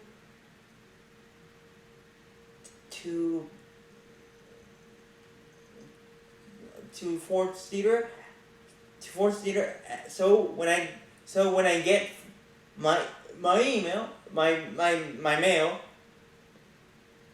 my mail. The mailman or the postman would deliver my mail to the fourth seater. Then I could get my correspondent mail in fourth at the at the at the at the at the fourth seater mail telegram office or or telegram post. So as John Booth was walking towards fourth seater, he got into to get his mail. He got into fourth seater, and that's when one of his friends in fourth seater was John Ford, the proprietor. John Ford of the proprietor of Ford's Theater was like to John Booth, hey, the old man is going to be here tonight. He's going to watch. He's going to attend tonight and see our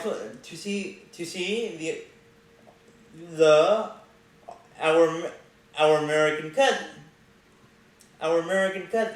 And that's when John Booth saw his opportunity, and that's when he started plotting. He started plotting the murder or the assassination of Abraham Lincoln to be executed that same night. But not only but you guys may not know this. Not only did John Booth wanted Abraham Lincoln dead. He wanted all the branches of the U.S. government to be executed as well. So since he couldn't do three killings three killings at once, he and his co-conspirators decided to first assassinate Abraham Lincoln, to assassinate the Vice President Andrew Johnson, and assassinate Secretary of State William Seward. Now, John Wilkes Booth would assassinate Abraham Lincoln, George Atzerodt, who was one of John Wilkes Booth's co-conspirators, was to kill Vice President Andrew Johnson, and the person to kill Secretary of State William Seward was Louis Payne. Now, George Atzerodt was an immigrant from Germany that lived in Virginia. And in some way or somehow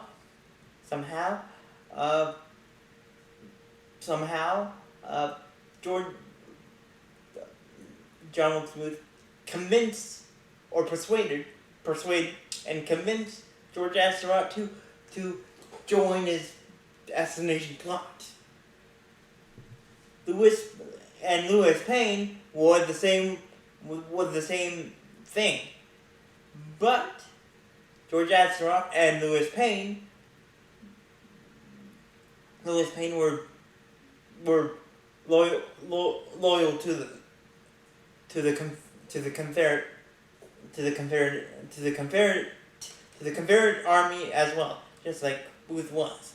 So the plan was that the three men would kill all Abraham Lincoln, Vice President Johnson, and William Seward, and Secretary of State William Seward at the same time on the dot. So around 10 o'clock, Lincoln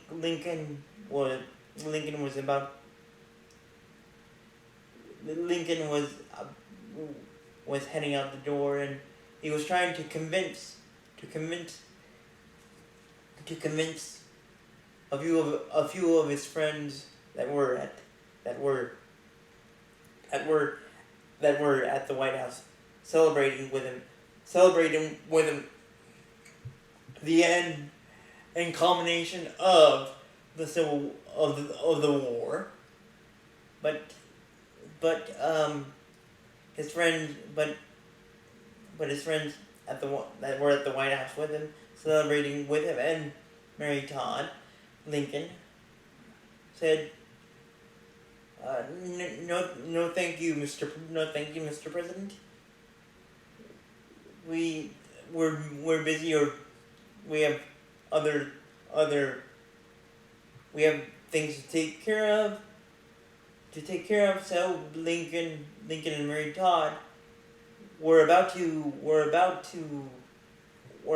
go to Ford's Theater to watch our American cousins, our American cousin alone, until Clara Harris, one of Mary Todd Lincoln's friends, offered herself and her fiance, Lieutenant Henry, and her fiance, Lieutenant Henry Rathbone, to accompany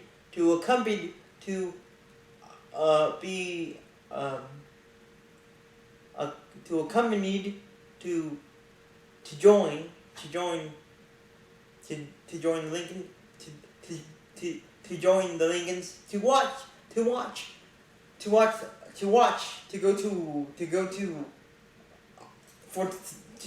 go to Ford's Theater and watch the play with them. So around 11 o'clock, John Wilkes Booth arrived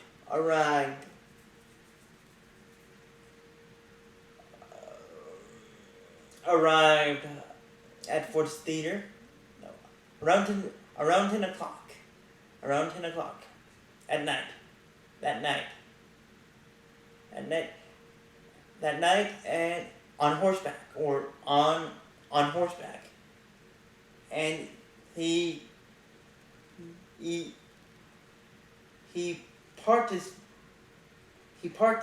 horse at the back of the theater, where he saw a horse handler or horse keeper, and said to the horse keeper, help Spangler, if you could watch his horse. I'll be right back, and can you watch my horse until I come back? And of course, Mr. Spangler said yes. So then Booth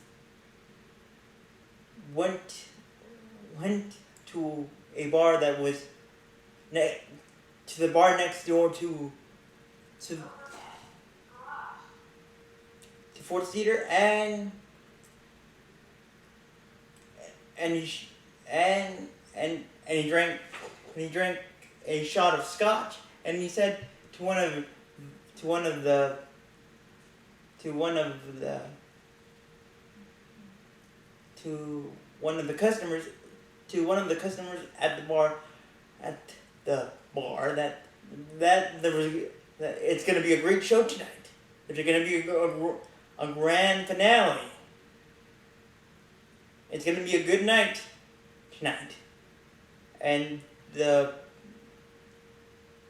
customer at the bar was like, he thought nothing of it. Then John McSmooth got into Ford's Theater and started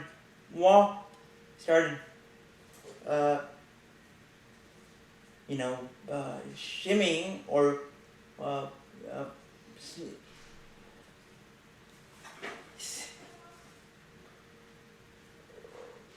okay,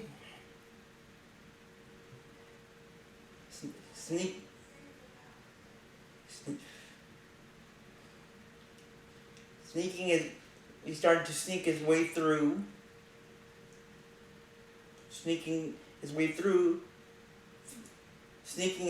to the presidential box, to Abraham Lincoln's to the presidential box where President Lincoln was and his party were sitting at, which was a big balcony, which was a balcony, and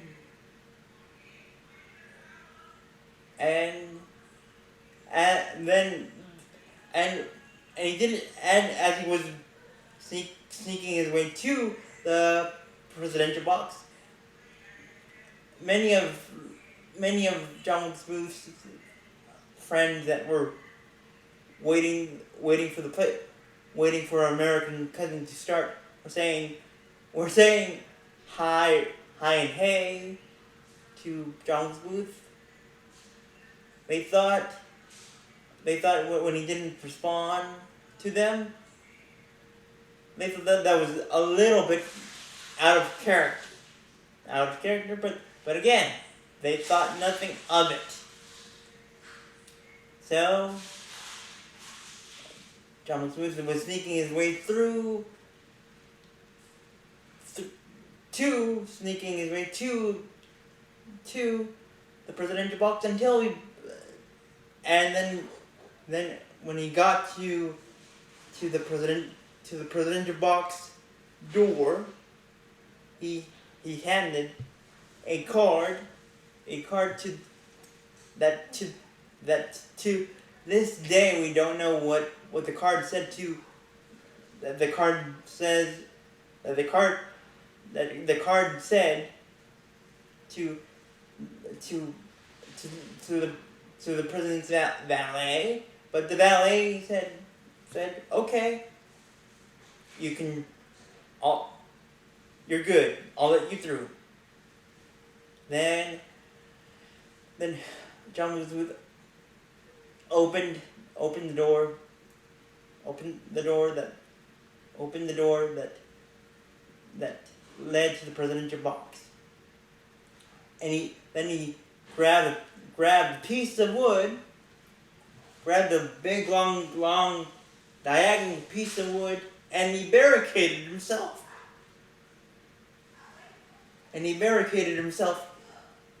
To the box, to the presidential box. And he stuck this piece of wood to the presidential box door, so that way he could be barricaded with Lincoln. Then he opened the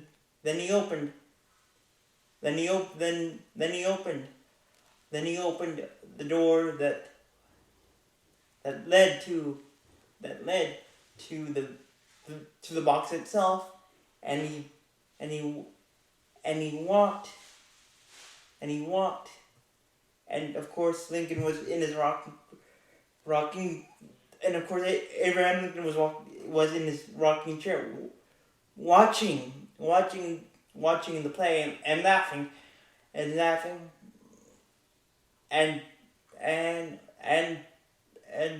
John Booth knew that the the one opportunity that he had to shoot Lincoln was in the third act. So John Wilkes Booth waited for the third act punchline where everyone would laugh and no one would pay attention to him and so the third act punchline happened. Everyone, the audience was laughing, and that's when he walked and pointed his Colt revolver from 5 feet away, and shot Lincoln straight in the back of his head. Straight in the back of his head, and then he shot. Then Lincoln slumped forward in his rocking chair, and he was knocked on. And Lincoln was knocked unconscious. When Henry Raffron but the audience thought the gunshot was a part of the play. A part of the play until Harry Hawk, one of the actors of American Cousin said, "Look up," or something along the lines of "look up." And but before then people heard the screams coming out of Mary Todd's, Mrs. Lincoln's body and soul, and fortunately became from a calm and laughing theater to a theater of pandemonium, a theater of chaos and pandemonium. Then Henry Raffron realized that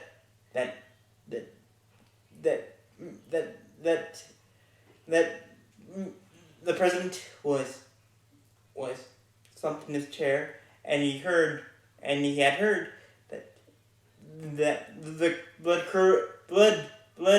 blood tingling screams of Mrs. Lincoln. He realized that a strange man was up with him, up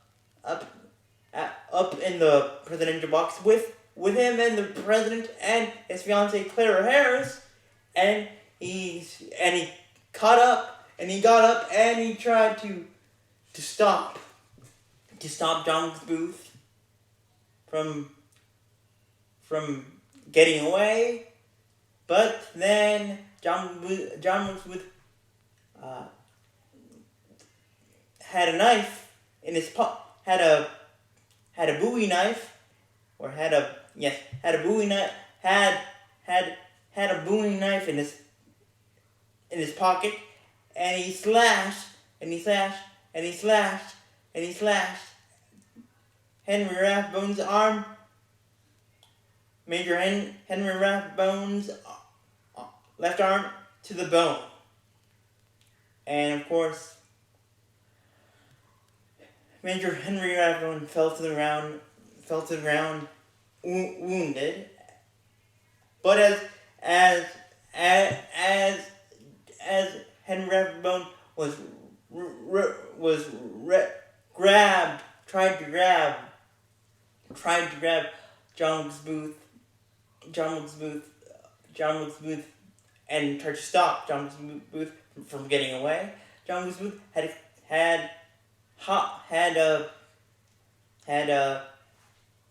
hot or had got himself had had put himself to jump off the decorative bunty or decorative or balcony of the presidential box. But as Major Henry Rathbone grabbed him, tried to grab John Booth, John Booth lost his balance and he fell straight about 5 feet above the ground, and he jumped onto the stage, but he landed quite a little bit. He jumped off, but landed off. He landed just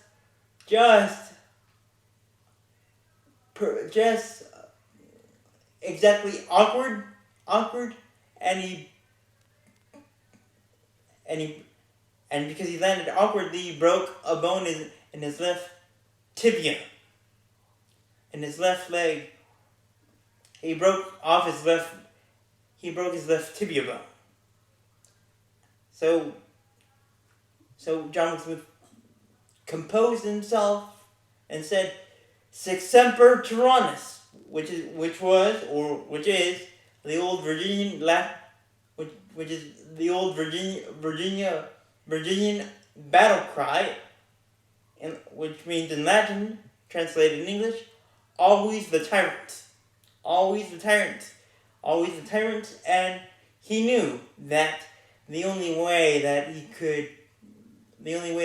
he would attract more attention to himself, or he would get a bigger gasp from the crowd of the audience, is if he left right away from the theater. And that's what he did. Then the audience screamed. One of the audience members would later account. One of the audience members at Ford's Theater accounts that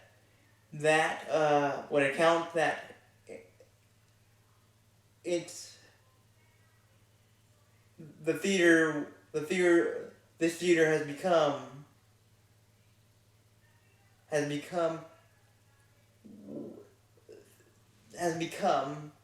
has transformed into the hells of hells. April 14th, 1865. So right after Booth had left, and of course the audience was pandemoniac. There was a young doctor in the audience named Dr. Charles Leo, and Mary Todd Lincoln was asking for help to save her husband, and this young Dr. Charles Leo got into the presidential box, and he looked at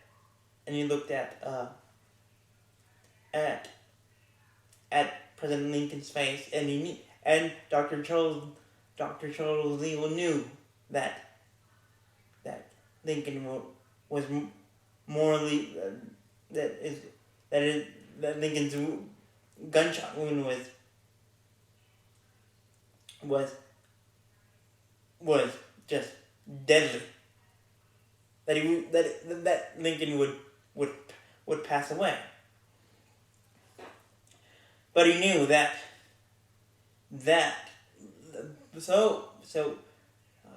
Dr. Charles Leo, after seeing Lincoln's face and saying to himself, the president is morally wounded, I need to get him out, and I don't want him to die in on the ground, on the ground, on the ground in this feeder. I want him to die in a decent way. In a decent way. So he was searching, or he was messing with Lincoln's hair, with the president's hair, until he found a bullet hole in Lincoln's hair, and that's when when he touched the bullet hole in Lincoln's hair, he saw improvement in a little bit, but grave improvement in Lincoln's condition. So he asked Union help from some off-duty Union officers to help him carry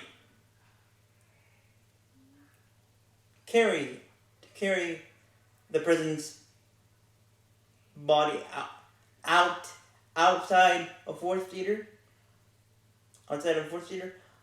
Then, and it was raining, and it was outside. It was raining. It was pouring rain, cats and dogs, and it was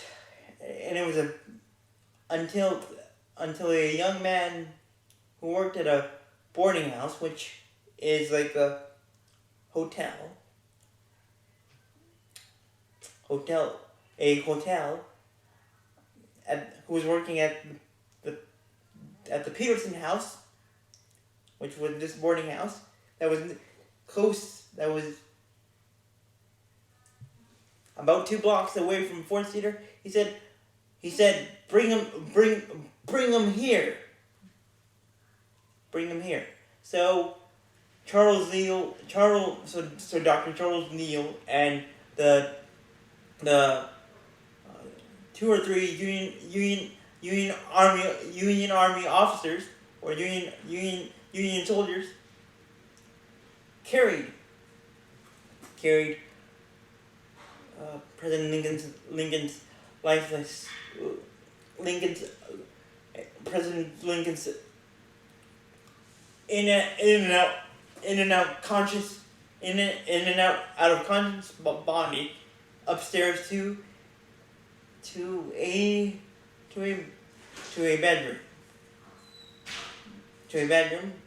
And they laid him down. Across. But since Lincoln was tall, he was 6'4", 6 feet tall and 4 inches. He was laying cricket. The bed was too small for him.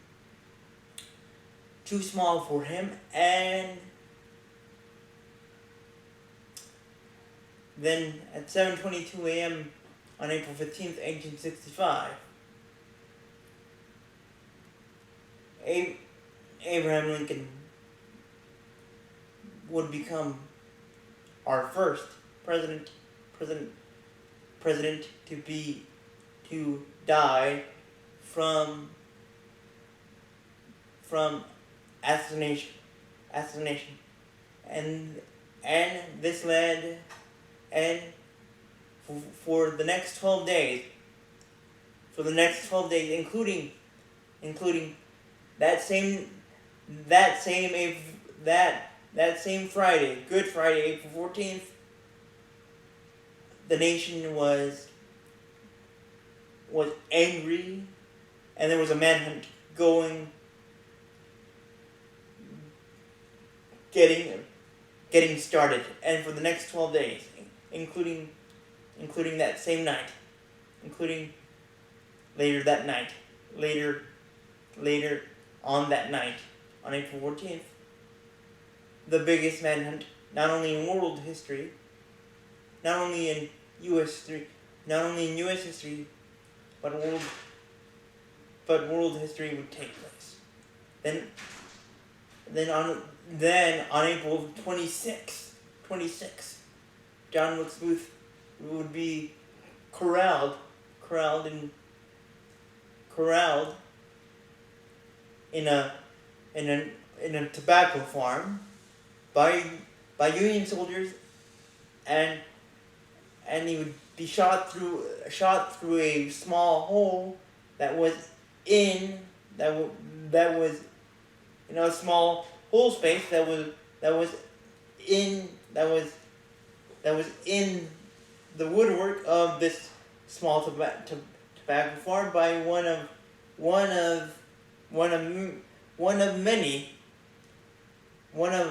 the Union soldiers that felt that, yes, I need to follow orders and need to capture John Wilkes Booth alive with my fellow soldiers. But I have an obligation to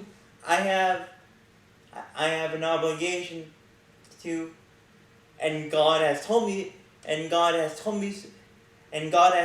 to pull the trigger. So this soldier pulled the trigger and shot John Wilkes Booth in the back of his neck, and then John Wilkes Booth collapsed, and the bullet that pierced through John Wilkes Booth's neck, and the skin of his neck left him paralyzed. And then in the early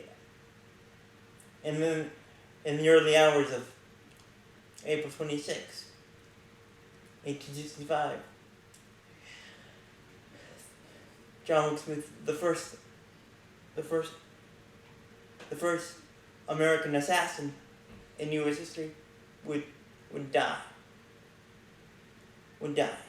And then Lincoln would travel.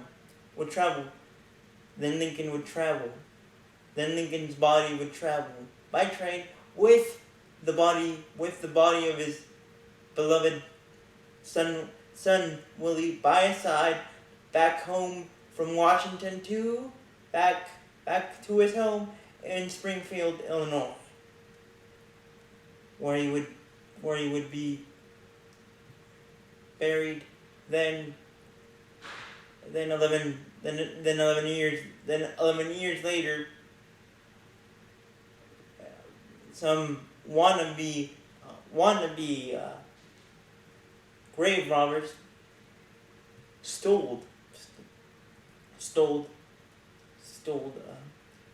tried to steal Lincoln's body. Then the government decided to bury Lincoln underground,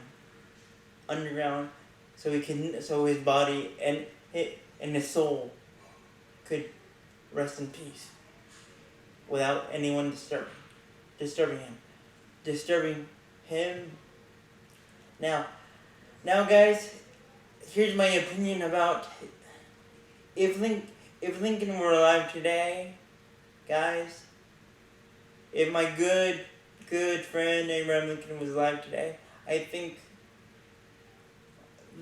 our the southern states wouldn't have taken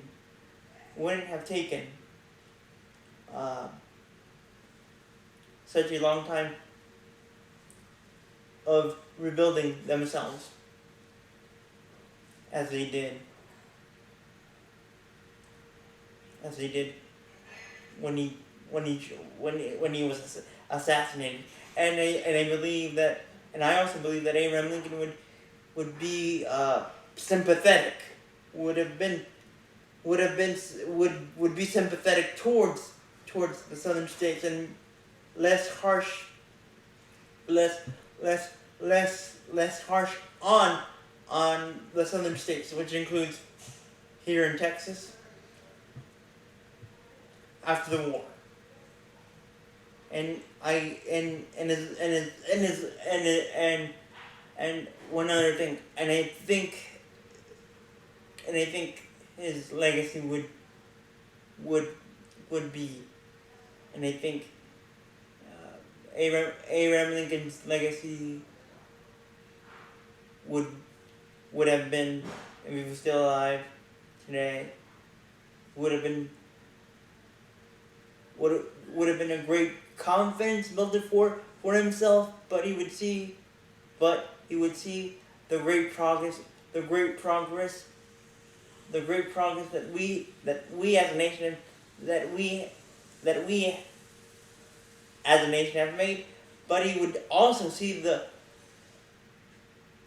progress, the stuff that we still need to work on, and he would help us with that, and he would make awesome and great speeches. So thank you guys for watching my video. Remember to put a like, and leave me a